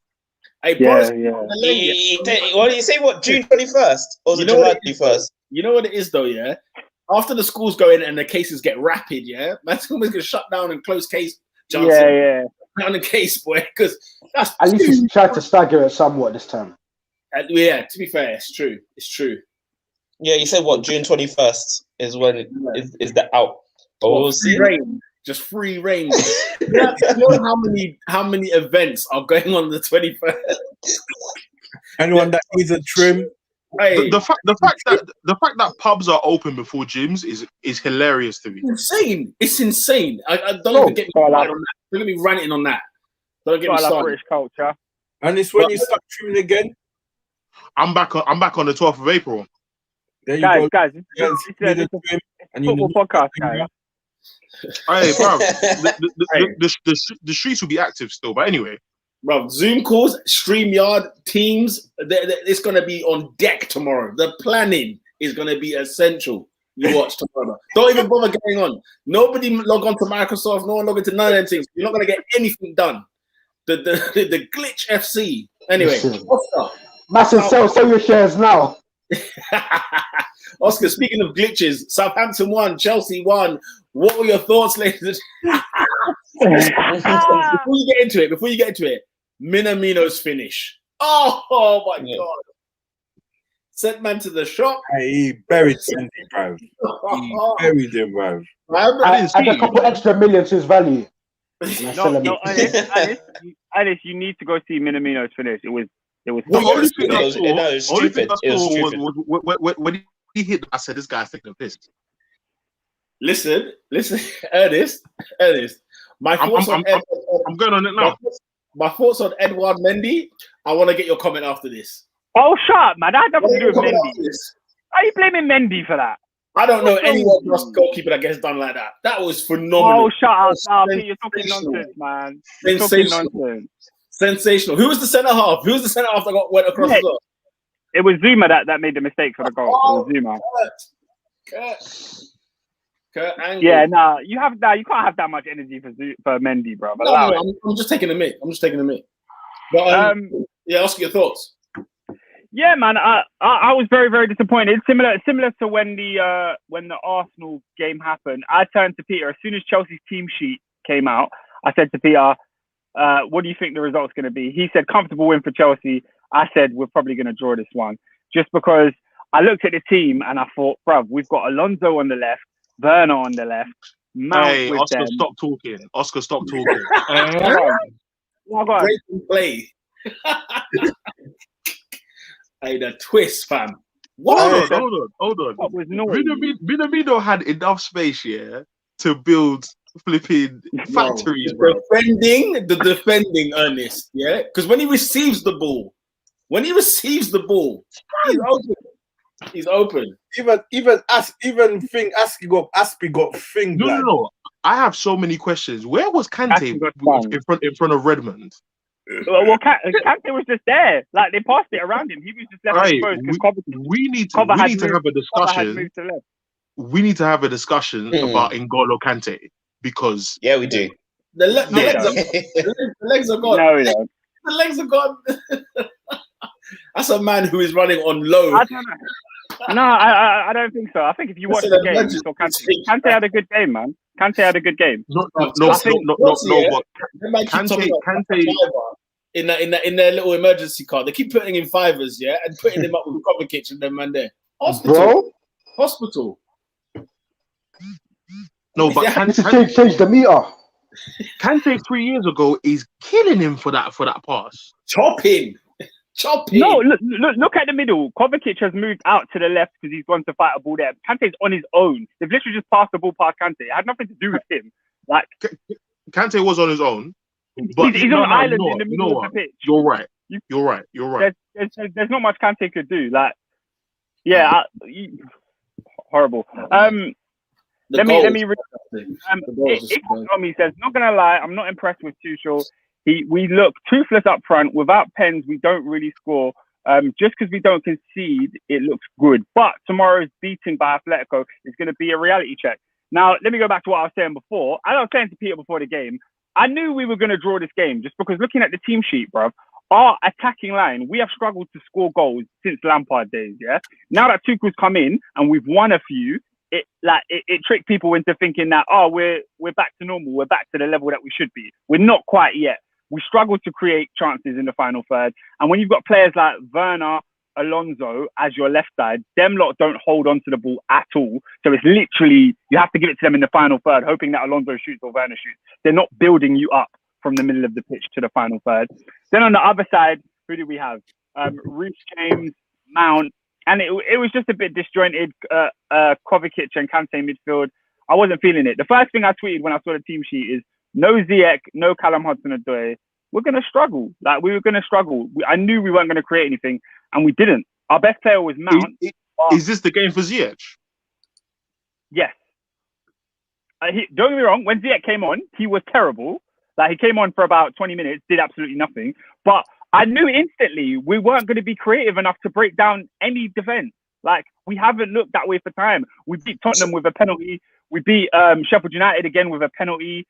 Like, it's just the way that we've been playing. Good enough. I still have questions about your midfield. Is Havertz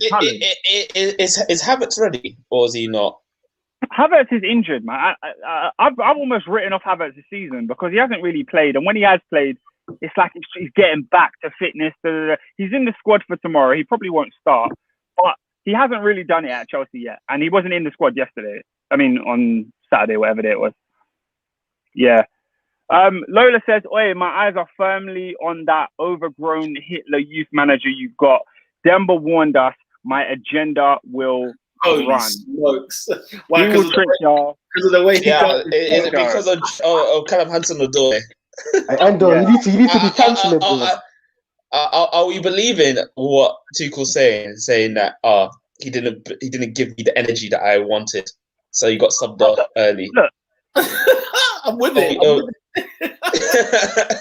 I'm for it, bro. So yeah, I'm torn by like how much I want to criticize a new manager because I do like a lot of the things he's done at Chelsea. But that move there to bring on Cho and to take him off in 25 minutes, it was air. His explanation was air. Everything about it, I thought that was air. You guys know, like, before the game, I literally tweeted, the reason Chelsea are not going to be able to score goals here is because of the team that we put out. We didn't have any creative players. You've gone and put Callum Hudson-Odoi on at half time, and the spark came. Callum Hudson-Odoi plays the pass to Mount, who then gets fouled and then wins the penalty. So, not to say that Callum Hudson-Odoi had a good game. He was quite average. But to bring on a 20-year-old and hook him off in that manner when he's nowhere near the worst player on the pitch. Werner didn't have a good game.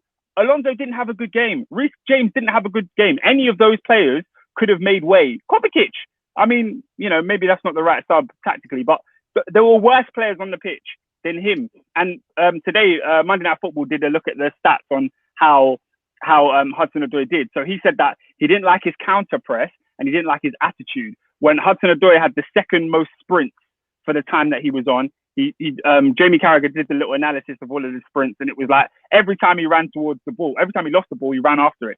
So the press thing, I don't know how much it made sense. I feel like he just kind of wanted to stamp his authority, and he used Cho as like as an example for him and everyone else on the team. That if you don't do what I say, yeah. And I don't think it says much about how he views Callum Hudson-Odoi because he's played percentage-wise, he's played him more than any other manager.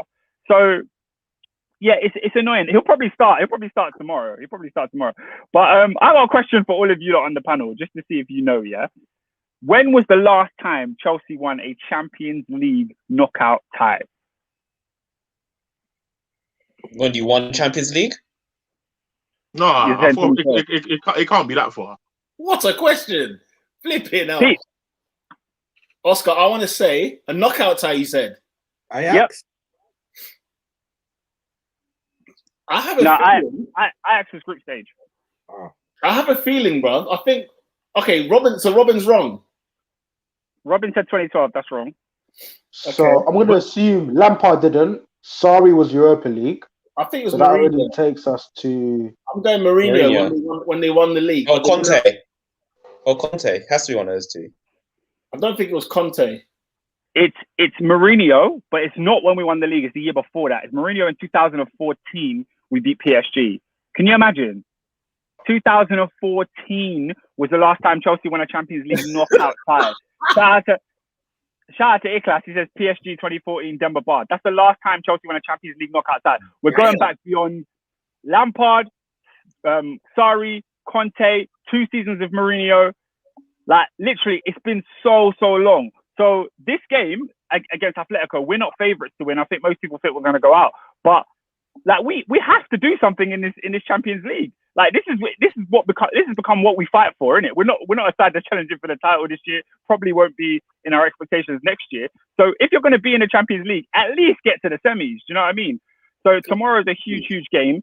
Iklas says our next 3 games are Atletico, Man United, and Liverpool. I bet you we don't win any of them. Same as Lampard. We are dead. Mount is the only player who tries. Ziyech is embarrassing now. Shisha Matt Jarvis. Dang. And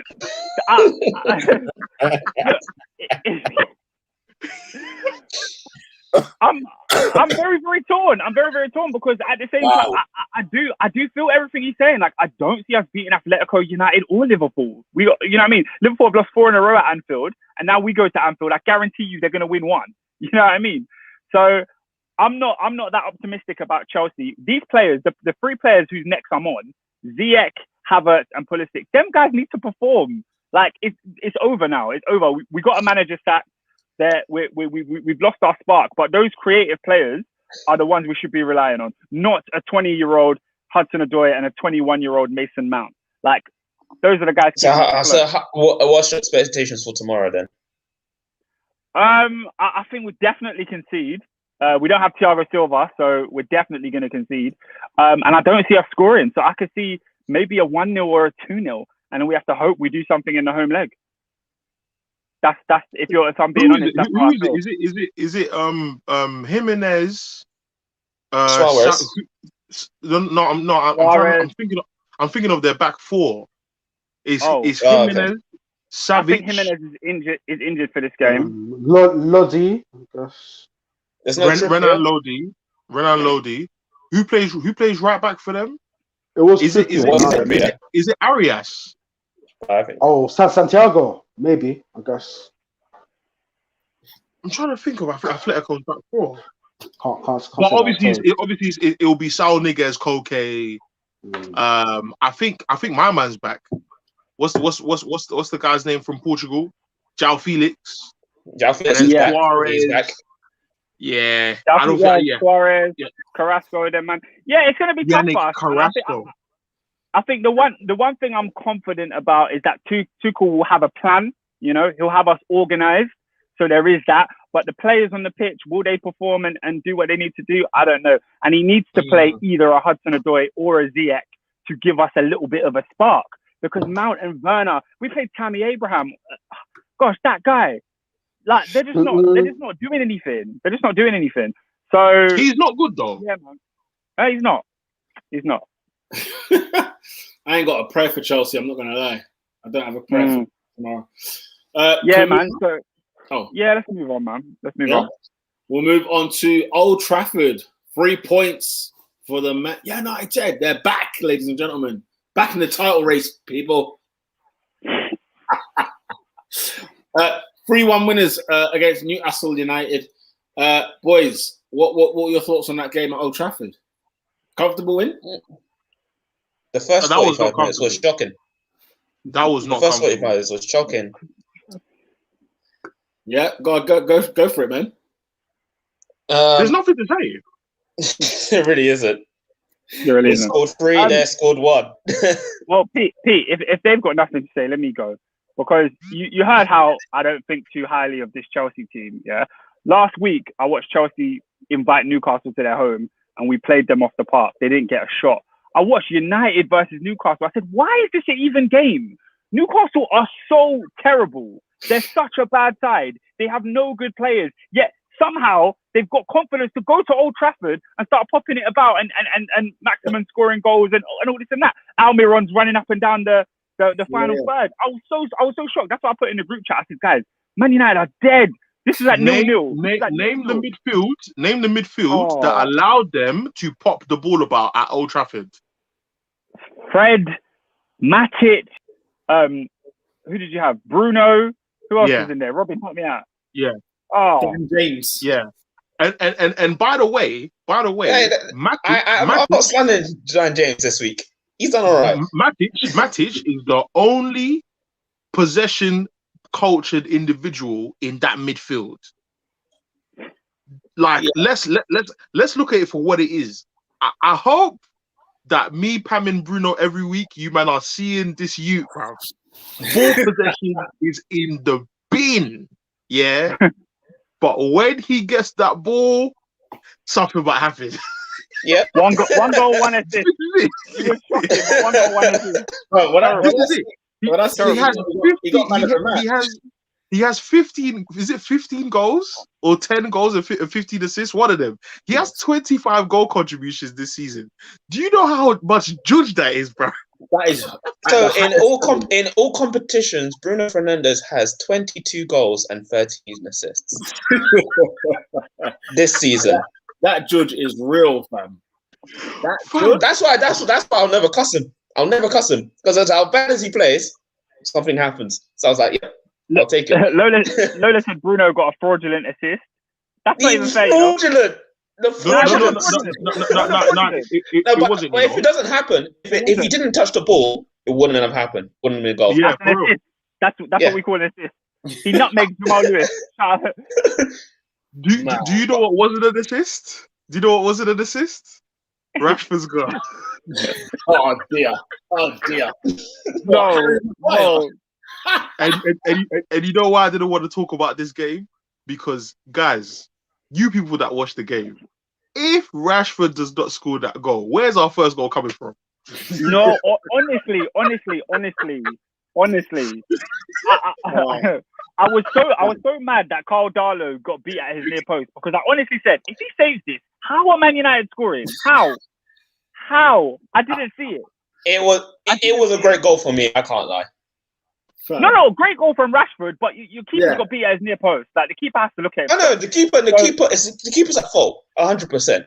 But I did not see that when the goal went in. I was shocked. I was like, but this is how Ollie kept his job last year. Do you not remember Rashford's goal against Tottenham last season? He scored from his house. We were not winning that game.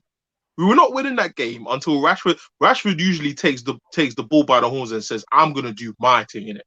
You're the one, and that's how we win games. The thing is, you need to understand how that feels for rival fans because our whole life we've watched Manchester United hoping that you guys lose, and you know how Man United historically have last minute winners all the Fergie time. Now in 2021, we are watching Manchester United, and you're actually bad. You're actually the worst team on the pitch, but you always win. Yeah. I don't care how you're second in the league. No. And this is why I got onto Liverpool in the first hour. Manchester United is not a good footballing team. We're not a good footballing team, brother. You saw what Martial was doing in the first 45. Anthony Martial needs to go and cheat on his missus. He needs to go and do Tony Marshall until he earns it. Tony Marshall.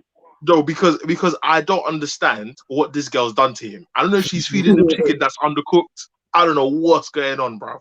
Because he's bad. No, I was gonna say Ollie actually made a good substitute on him for once, bringing on Greenwood, and I was just like, damn.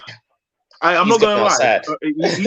He's moving a bit nuts though, because the same way Lacazette deserves to start, Greenwood deserves to start, man. Like, Martial has not been good for months. Like he scored 4 goals this season, and is it 2 that came against Southampton in the 9-0? He's not good. He is not good this year, and for me, like him. De Gea, hey, you see, should I even speak on my boy De Gea? Ennis, I want to turn to your defense before you got pile in, because I want to ask this question: how have you conceded as many goals as Fulham this season? You've conceded more goals than Brighton, who have conceded today, by the way, right? Have conceded more goals than Burnley. Can someone explain as many as Wolves? Because we don't have defenders. Look at our back line. You keep saying this every week.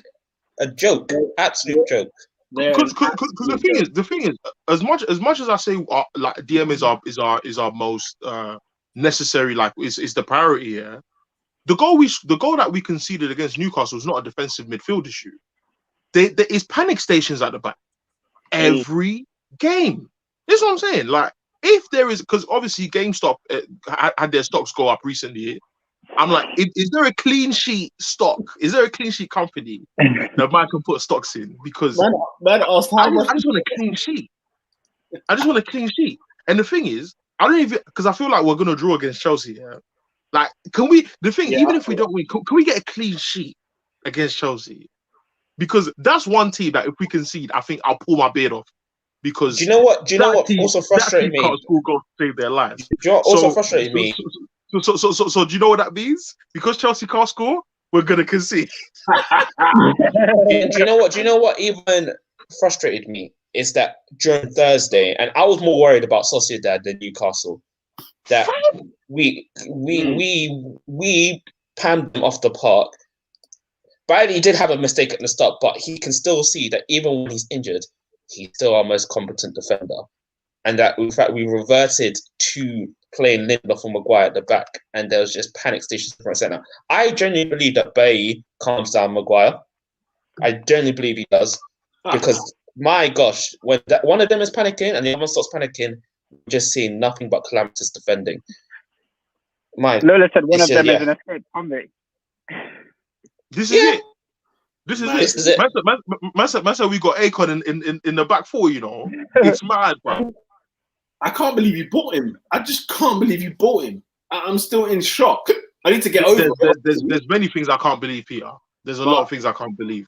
I cannot believe that Manchester United are being held to ransom by one David De Gea. I cannot believe that apparently the hierarchy are questioning whether his status as a player, based on the wages he's on, is the reason why he cannot be sold.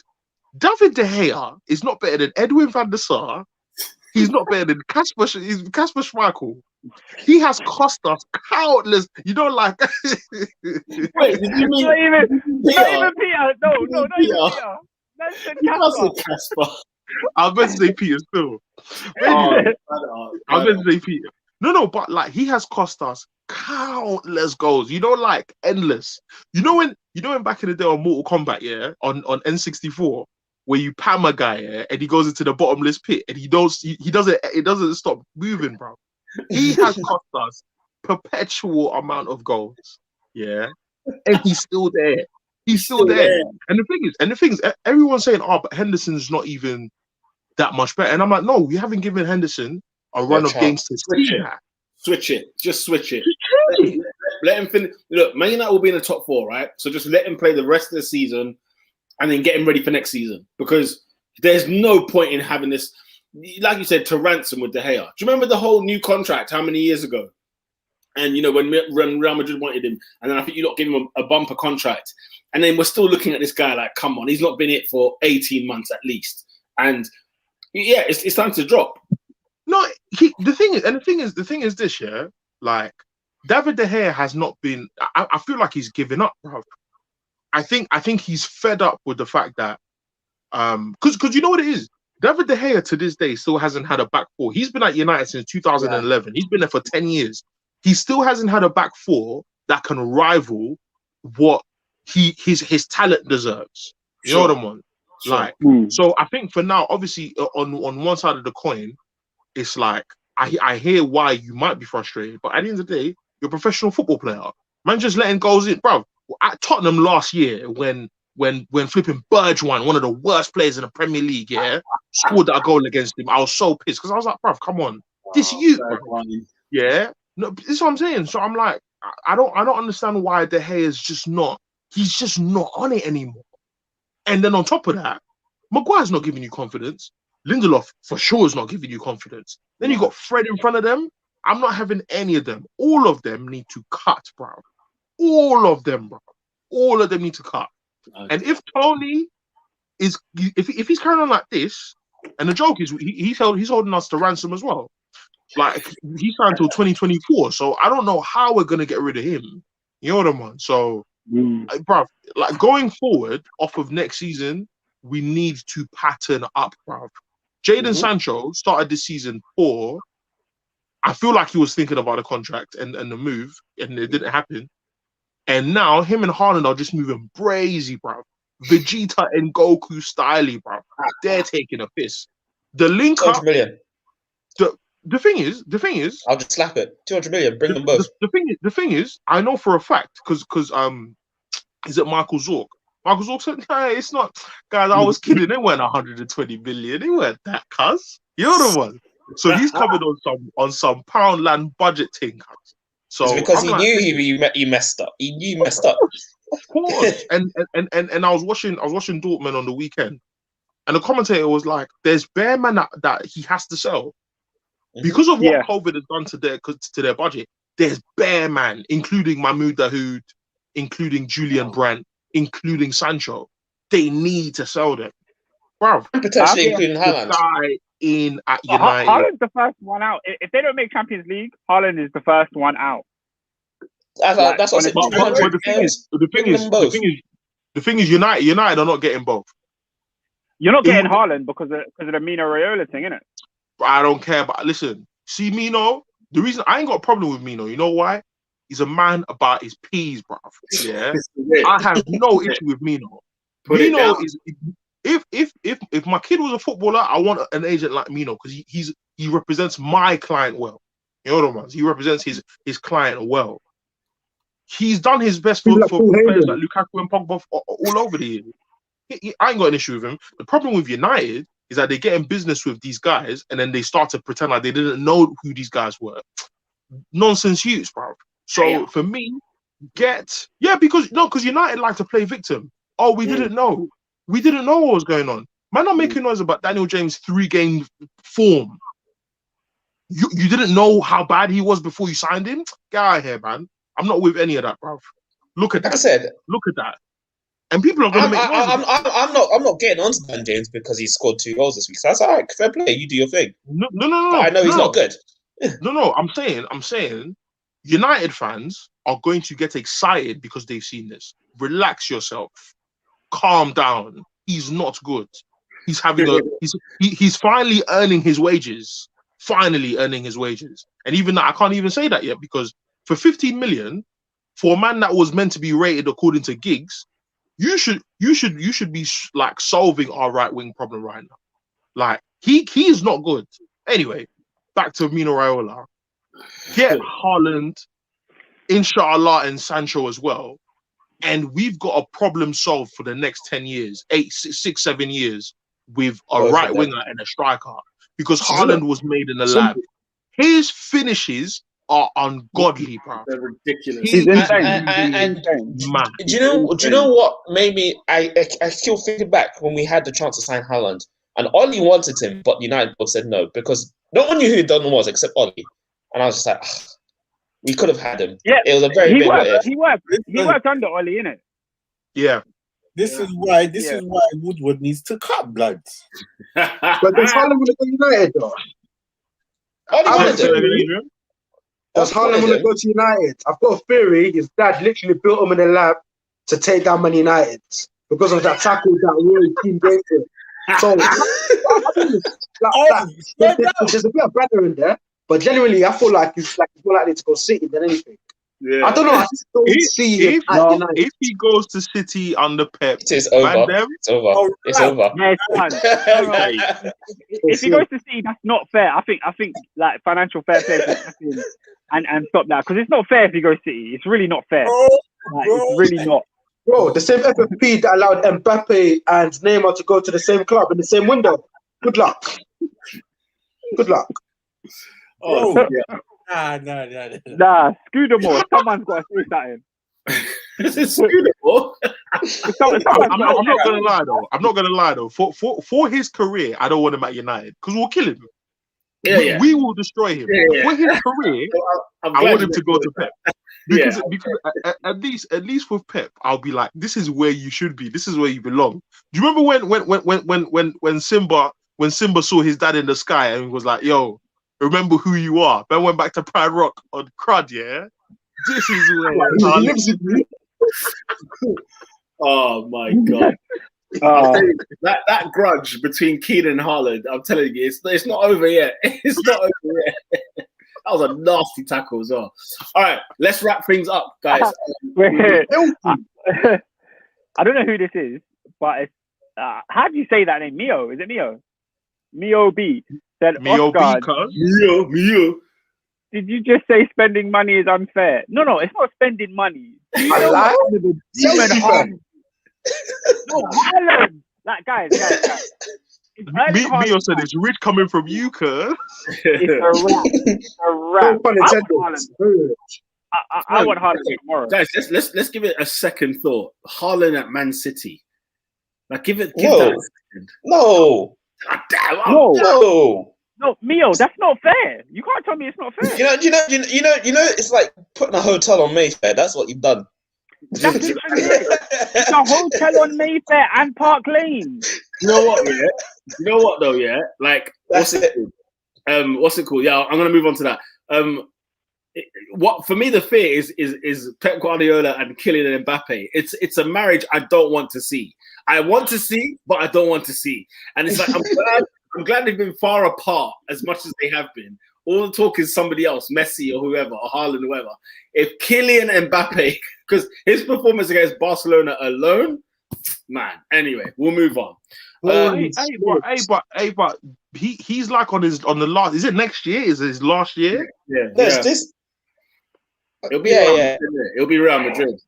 Hey, if Pep Guardiola gets a midfield of Kevin De Bruyne, Rodrigo, and whoever with Mbappe up top, guys, it's long, you know. Hey, do you not think? Hey, where's Messi going? Where is he going? That's a good question, man. That's a good question, Leo. I don't care anymore. He could go to City, and that could be a rapture. I said exactly how I feel. I don't really care. I don't really care anymore. Like that, yeah? You think you're over? No, because I think that this summer it really should have happened, and now he's a year older, and he's gonna come and do bits. But I'm not excited because I feel like Messi should have been here a while ago. He'll be short, innit? He'll be short. He'll score like 30 goals, but it will be like I wish you were here earlier. That's all. That's really what it is. Yeah. Right, let's go through it. Let's go through it all. Yeah. West Ham 2, Spurs 1. Oh God, West Ham. What is West Ham on? Big shout out Jesse Lingard first of all, but what is West Ham on? Lola is spitting absolute facts. Shout out David Moyes. Okay, David Moyes is what we need to put some respect on that man's name, because we are seeing shades of Everton in this West Ham side. We are seeing it, ladies and gentlemen. Holy smokes! I said I've been screaming. Someone was on a purple patch. Guys, fact. Oh, Mourinho is on his way to get sacked, bruv. Bruv, when I say I saw Daniel Levy walk past, blood. Do you think he's got the minerals to sack him? Yes, blood. Yeah? I don't know, you know. I saw him get in the car, open the car. He went.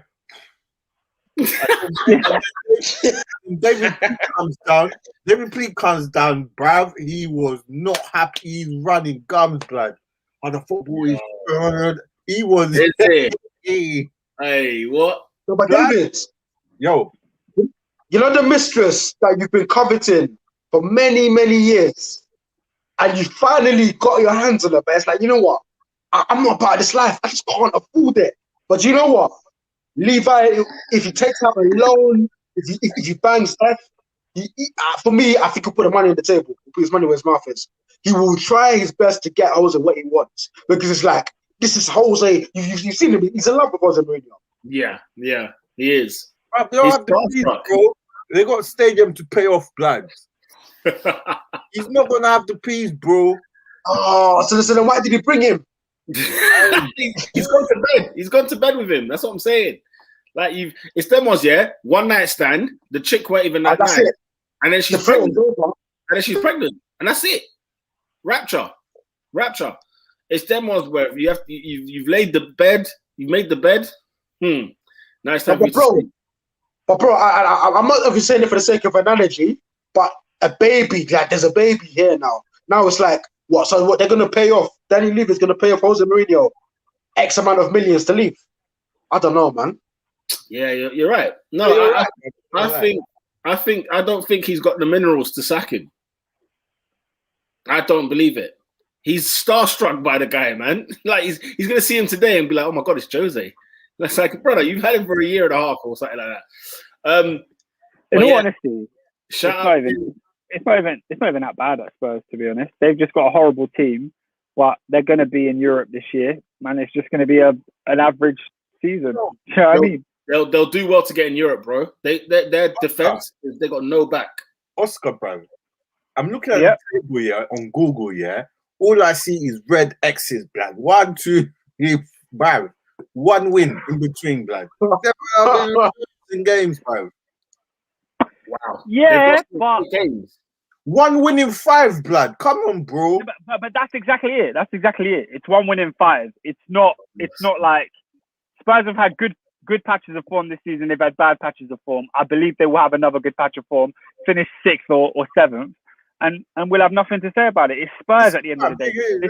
Listen, Oscar, listen, bro. You're here being a apologist for Mourinho, yeah? I'm not. Listen, drawn with Wolves, yeah? Drawn with Fulham. Who else? Liverpool smacked them up. You've lost to Brighton. You've lost to Chelsea. You've beaten West Brom. You got piped by City. Now you lost to West Ham, bro. Nah, blood. David, you've just done Tottenham's results. Now I'm going to tell you their fixtures. Their next game is against Burnley at home. Win. Then they play Fulham away. Win. Are you sure? Then they play Crystal Palace at home. 3 wins, they'll be near the top 4, and we won't be talking about Tottenham anymore. Are you sure? The thing is, yeah, I'm sure. Yeah, I'm sure. Cool. Because against these small teams, you can just feed the ball. That whole Kane and Son thing, it can work against those little teams, and they'll win games. Just like a couple of weeks ago, they were in horrible form, and they beat West Brom comfortably because that's just what it is. That's what they're going to do. Spurs are not Man United or Arsenal, where we're looking at a team that's, former glory. They used to be title contenders, used to be title winners. They're Spurs. So when he finishes 6th, we're not really going to cry about it. It's going to be another season, man. I don't think Mourinho's going anywhere. It's come to that season that you're forgetting. This is the Premier League. We're approaching that season where those teams at the bottom need points, man. Fight for their lives. There are 13 games left. You need to understand that. This is it. Joyce, I noticed when it's crunch time. Fulham, I swear they could have lost that game. Yeah, I understand what you're saying, but I think they'll beat them. I know it's the crunch time when you're talking about, David, that part of the season. Yeah, for me, it's after the last international break of the season, and I think it comes in March. After that March international break, I think it's like 10 games or something like that to go, and it's hell for leather. Teams are scrapping, fam. Man, them are trying to get out, blood. They're trying to get out and break free. They're not going to lay down, bro. You think they're no one's laying. No, but the thing is, hear me out. If Liverpool don't make the top 4, they'll consider it a bad season. If Chelsea don't make top 4, they'll consider it a bad season. Tottenham, if they finish 5th or 6th, what are you really saying? Yeah, it's a bad season, bro. It's a bad season. Fair enough. I don't view them in that regard. They're not champions. Bro, they're in a similar situation as Arsenal, bro. A stadium needs to be paid for. We need Champions League football, bro. Europa League's not going to do it, bro. That's what they're getting. Europa's what they're getting. So, then he's watch. He's going to get sacked, blood. I don't know why would Champions League football is Tottenham? Fair enough. We went over this. I'm just saying, bro. That's the situation they're in, bro. That's Levy's hype, isn't it? That's his expectation at the end of the day. Let's move on. Villa 1, Leicester City 2. No Jack Grealish for a month. I need to change fantasy. A month. A month. Yeah, he's out for a month.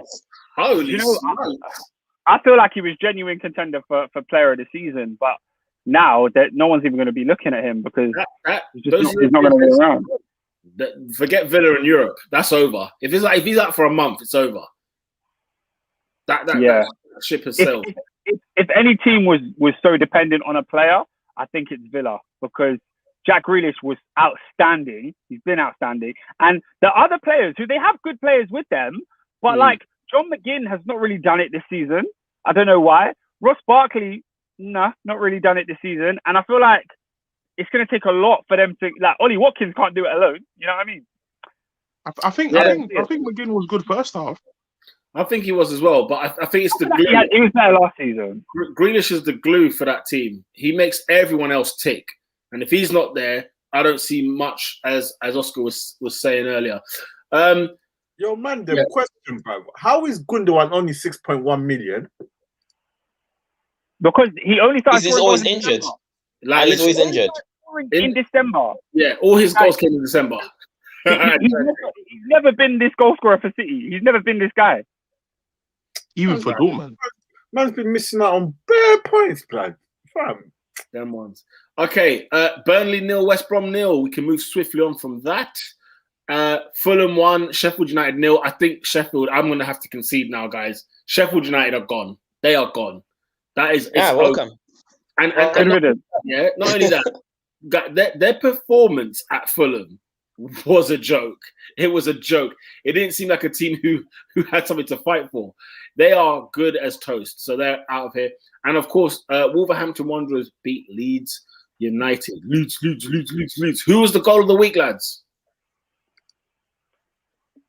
Bro, there weren't even that many sick ones, you know. Minamino, fam. I think Minamino's up there, man. Straight up and down. Minamino's goal was naughty. I enjoyed Richarlison's goal. James Maddison had a nice one as well, but I think I'll go Minamino.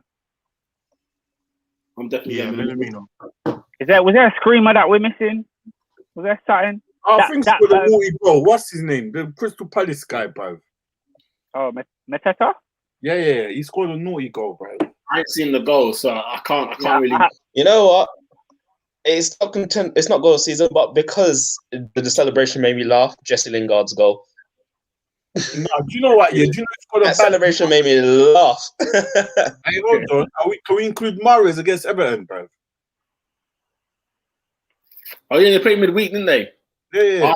St. Maximum as well. By the way, on St. Maximum, somebody needs to pick him up. That is all I'm saying. They need to get on that. Get on the pad and make a phone call, fam. Because I feel like he's in a limbo, man. Nah, he's techie, fam. He's techie.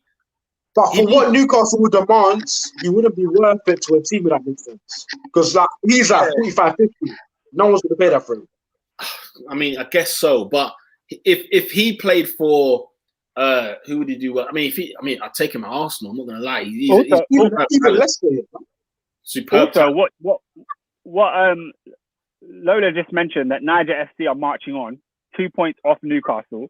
If Newcastle United go down, ASM value goes down. That's 20 million. The thing is, he can fill in the gap that Zaha didn't as far as his potential. He can go further than like where he's at currently. Because Zaha should have United messed him up, but Zaha should have played at least for a Tottenham or an Everton. Just you know what I'm saying? And so if St. Maximin leaves now, he has more of a chance of getting to those heights. Yeah, he needs to leave. Did Palace win today? It's still 1-1. Okay, it's like the 93rd minute. Oh, okay. A stat that said Crystal Palace have played 20 games without Wilfred Zaha. They've only won 2 and they've lost the other 18. Goodness gracious. Yeah. Disgusting. Right. We just got an announcement of a goal. Oh dear, what's going on there, John? Christian the King Benteke. He's a fool for his standards, you know. Hey, Mandem, you need to see this goal. Aston Villa, Christian Benteke. Oh, swear down, yeah? Volley. Villa Tex, yeah? Wait, guys, that goal means Crystal Palace are safe. What, in the league already, yeah? Yeah, bro, that's a rival, isn't it? They just beat Brighton. Oh boy. Oh wow. All pass and no substance. Come on, Fulham. You need to stay up. Come on, Fulham, man. I want Fulham up still. Yeah, Peter, continue on. What a goal. So goal of the week, I guess, is Minamino, unless anybody acknowledges. Player of the week. Who's the player of the week?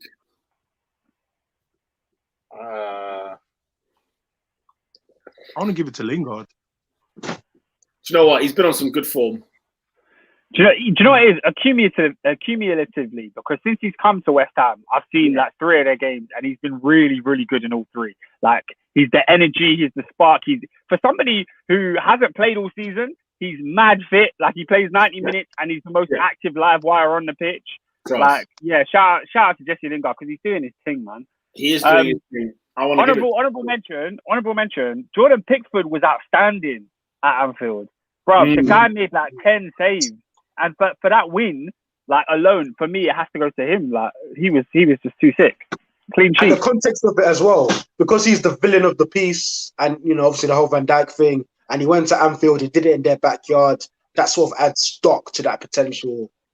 Not to mention what happened at Anfield last year with the Origi situation. Like this game must have been playing on his mind going into it, and he really pulled out a big performance.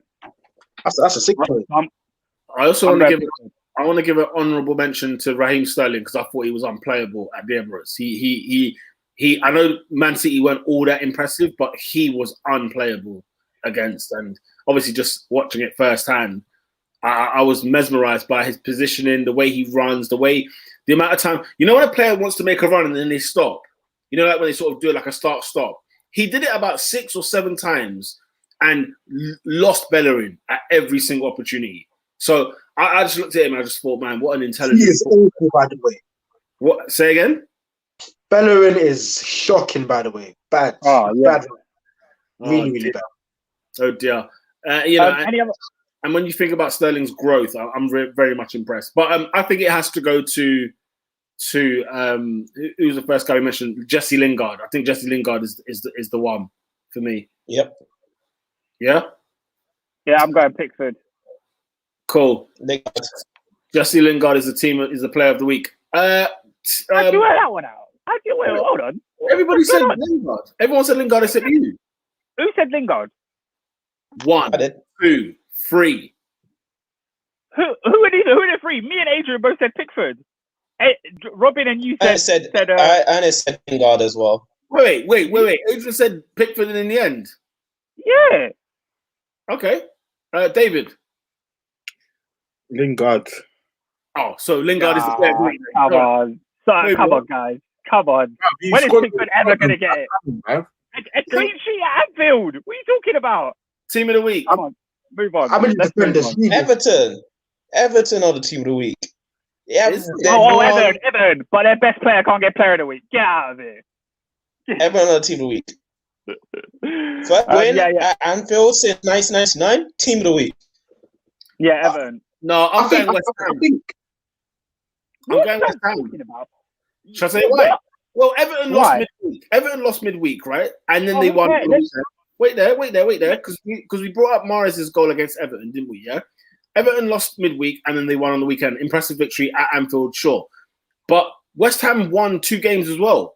Or in fact, one of the few teams that won 2 games, them and Man City. By the way, Man City's got a shout. They won away at Everton and then away at Arsenal. So Man City's got a shout. The team of the week is Everton. They beat Liverpool at Anfield. Oh, what? How are we discussing it? 3 other teams before this weekend. 3 other teams won at Anfield. Yeah, this Liverpool side is nothing to get all too gassed about winning. Okay, that's fair. But how many teams have beaten Tottenham at home this season? I'm talking about West Ham's form. Look at them. I'm saying they've won back-to-back games. I say this. Also, Man City have won back-to-back games. 2 away games. One at Goodison and one at the Emirates. Sorry. We are democracy. We take it to a vote. That's what I think. No, because he said West Ham have won 2 games. They haven't. Yeah. Their last game was last weekend. They've won 1 game. They won the Monday. Obviously, they weren't featured in last weekend. That's last weekend. Fine, Man City then. Fine, Man City's been better than Everton this weekend. This entire week. The team of the week is Everton. Come on, guys. Man City. We take a vote. Democracy. Go on, Robin. I like memorabilia, so I'm going with Everton. Ernest. No. If it's not Everton, we are all tripping, bro. Because City won 2 away games. It's Everton. Do you know if Everton hadn't played midweek, yeah, I'm not even going to question it. They lost to Man City midweek. Everton beat Liverpool at Anfield for the first time this century. So what? We didn't give Burnley team of the week when they beat Arsenal.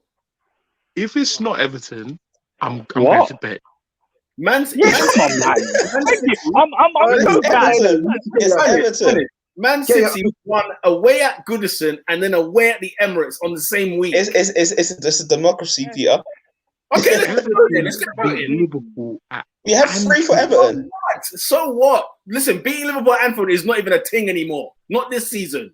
Not this season. Peter McGarvey. Did you do it? Who are the last 3 teams to win at Anfield? It was 4 defeats in a row for Liverpool. Who were the other 3 teams? Oh yeah, Burnley and the Man. Not even memorable. No one even cares. The list is too long. The list is too long. But I'm sure we gave Burnley team of the week when they beat Liverpool at Anfield. We probably did. Lola said, didn't you give Arsenal team of the week because they beat United at Old Trafford? Yeah, what else was impressive that weekend? It's relative to the weekend. I'm just saying. And Everton beating Liverpool was impressive. Everton beating Liverpool was the biggest result of the weekend. What don't you get about it? Okay, am I speaking a foreign language? City won at Goodison and won at the Emirates in the same week. What are we doing? Bro, I hate you. Everton what? Unbelievable. I don't remember Brighton getting team of the week, did they? Against Liverpool? Did Brighton get it? Probably. They probably All hell was broken this Peter. Okay. Everton gets team of the week. So what? Everyone's gone. David, what do you say? I abstain, bruv. Huh? What do you mean you abstained? I'm abstaining. You got to vote, bro. I'm abstaining. Everyone's gone for Everton. They're all going Everton. I'm going City. There's no point in me voting, bruv. It's a democracy. Yeah. It's over. Come on. You have to win 6-0 to get team of the week on this pod, I guess. Now, also, Peter, there's small little things that Carlo did. Like, for instance, how many managers, 1-0 up at Anfield, you just straight, like for like, you take off Richarlison, you bring on Calvert-Lewin. Some managers wouldn't even bring on Calvert-Lewin, but he said, you know what? Liverpool going to come for the game. Oh, no. Let's stretch them out even more. Bring on Calvert-Lewin. And by the way, holy smokes, that sprint, you know when you see the impending team coming? Because I saw that race between Trent and double Calvert-Lewin, and I knew it could only mean to one thing. So I think little things like that as well. Like Carlo got it tactically spot on, man. Like he made the subs well. The whole little Coleman playing right wing back. I thought he did. No, Everton's win at Anfield is exceptional. I'm not even going to deny any of that. Yeah, I'm not going to deny any of that. I'm just saying, I want to give City their accolades. They've been the better team this week. That's what I'm saying. I hear what you're saying. That's what I'm saying. I'm not minimizing Everton's win. Please, if it was in a season where Liverpool were Liverpool that we know and Everton have gone there and won, I would say, it goes way above what City are doing. But City to win 2 away games, it's because City are winning so often that we're now we're just treating the cat. And then when City start losing games again, then it's like, oh, what's Pep doing? When City beat Liverpool, they got team of the week. So because they won 4-1. They won 4-1 at Anfield. Yeah, they won 2-0. What's the what? Oh, Oscar, you're full of air. Anyway, I'm moving on. You know that point made no sense. You know that made no sense. Wait. So a team wins. Oscar, shut up. You tried it. But what? Because a team wins 4-1 at Anfield, yeah, they shouldn't get team of the week based on my logic. That's the dumbest thing I've ever think of. No one said that. Dumb. You're so thick. No one said that. No one said that. Shut up. Just shut up. You're pissing me off. Saturday, Man City at home to West Ham United. Whoa. Who's not that guy? We won. Who's not that guy? Yeah, who's not that guy? Oscar's not that frigging guy. You're a moron. You're an idiot. You're a frigging idiot. Man used the defense of Man City winning at Liverpool that they were the team of the week. Like that was absurd. Of course they're the team of the week. I never said it was absurd. I'm saying the logic applies here as well. Use your brain. Come on, man. Listen, you thick individual. City won at Everton and City won at the Emirates. You donut. You friggin' stupid moron. So think about using your brain. In a season this year that Liverpool. Listen, next time, tell me now, yeah? Are you telling me any team at Anfield, any team that wins at Anfield is going to get team of the week? Is that what we're doing now? No, but a team that ends a 19-year wait, a historic derby game. A team Yeah, that wins that's 3-1 at Goodison, a team that wins 3-1 at Goodison and beats Arsenal away as well doesn't get team of the week because of what Everton did because they haven't won their. No, Bro, by the way, yeah, you're making Arsenal away sound like it's this incredible feat. Come on, Adrian.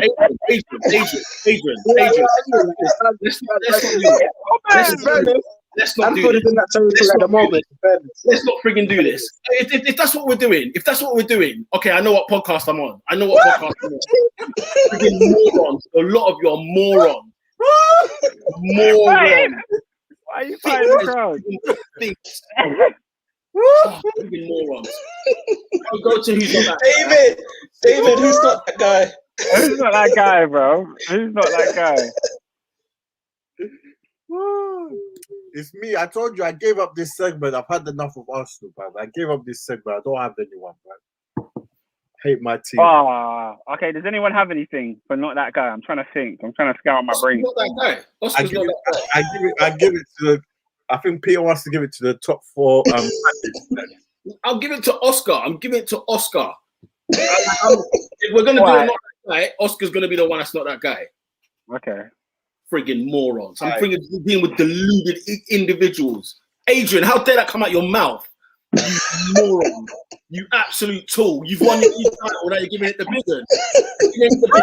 Frank Lampard. Give him a friggin' call. Hey, this is. Hey, I think Oscar. Yeah, you might have to just eat that one. You're not that guy, guys. Sort it out. Oh my god. Oh my god. Right. Next weekend, ladies and gentlemen. Man City at home. 12:30 kickoff. 12:30 kickoff. Man City, West Ham United. Where we going? Good draw. Man City. Good draw. Man City. No, actually, yeah. Robin might be right. You Draw. Draw. The draw. Why? Oh, West Ham are getting piped, bro. Relax, man. Expectation. Huh? Right? What is that? Hope? No, do you know What's what? that hope?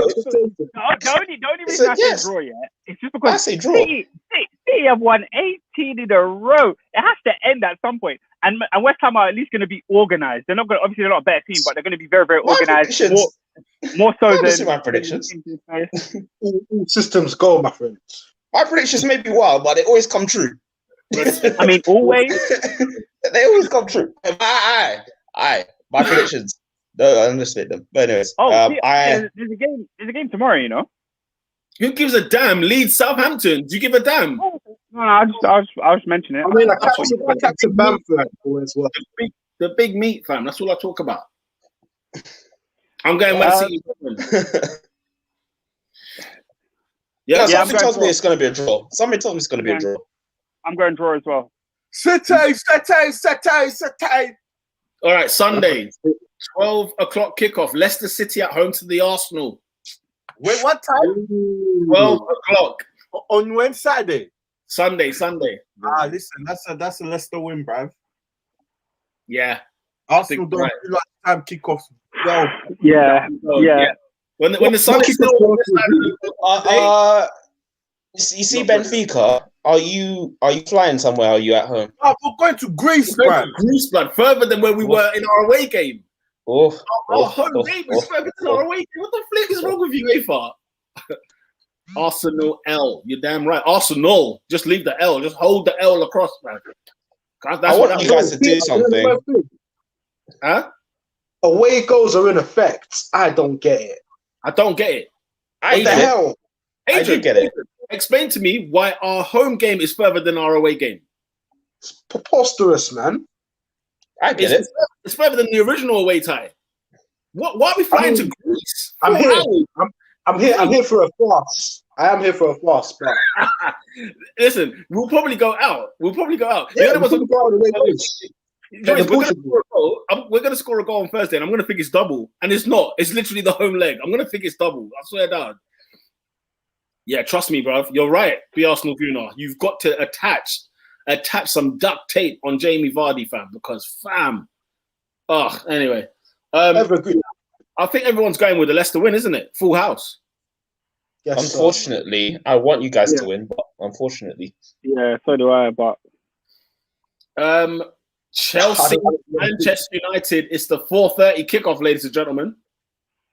4:30. Oh, yeah, Chelsea. man. yeah, that's Yeah. down for Bridge.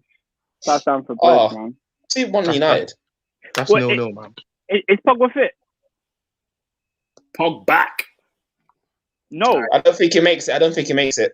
Pogba. We really should beat you, but it'll be a draw. Matt could beat them. I think Man United will win, man. Chelsea ain't got the minerals. I think Man United will do it. I say draw still. Yeah, draw, a 0-0 draw is a safe bet still. Fair dues. This on a banter thing, yeah. Spurs Burnley, because I genuinely think this could be a draw. I think it's only a draw. Oh, really? Yeah, it's only a draw. This is Jose Mourinho and the white Jose Mourinho. Damn. What? Spurs at home to Burnley? Yeah, that man is saying it's a They're at banana. home. Brother, Yeah, Spurs at home. Spurs at home. if you got Kane captain the brother, Spurs are licking them down. Licking? Yeah, man. Yeah, I can't. A 3-0. Oh. It's a bit aggressive, Oscar. You're going bold there, my friend. Bold. You went for The it. thing is, it should be a 3-0, but Tottenham are dead. So, Bro. Yeah, but they're not as dead as everyone makes out. Like they're dead. no, but they are. They'll be No, Burnley at No, home. they are. No. It is. They'll be It's Burnley at culture. home. No, Because, they're bro, dead. they'll be 1-0 up. Jose will go ultra defensive, then defend for like 57 minutes, concede in the 84th, and then if this is answer 1-1 draw. When, as you were about to say, if they went for it, it would end up 3-0. So The thing is, the only reason I think Tottenham are dead is 2 games I watched: West Ham away and Fulham away. That's when I said this team is air, bro. You can't be 3-0 up to West Ham and draw 3-3 and struggle against Fulham. And this was when Fulham were dead. So Yeah. I think Okay, final game. Sheffield United at home to Liverpool. I put it there because it's a potential banana. It's a potential banana. it is. Liverpool win. If Liverpool If Liverpool don't win, we'll be back here. I need it, man. Pitchforks and knives. Pitchforks and If Liverpool don't win, Hey, Liverpool. Oh, God. It'll Guys, be by the way, Liverpool, gentlemen. do you guys want to make easy money?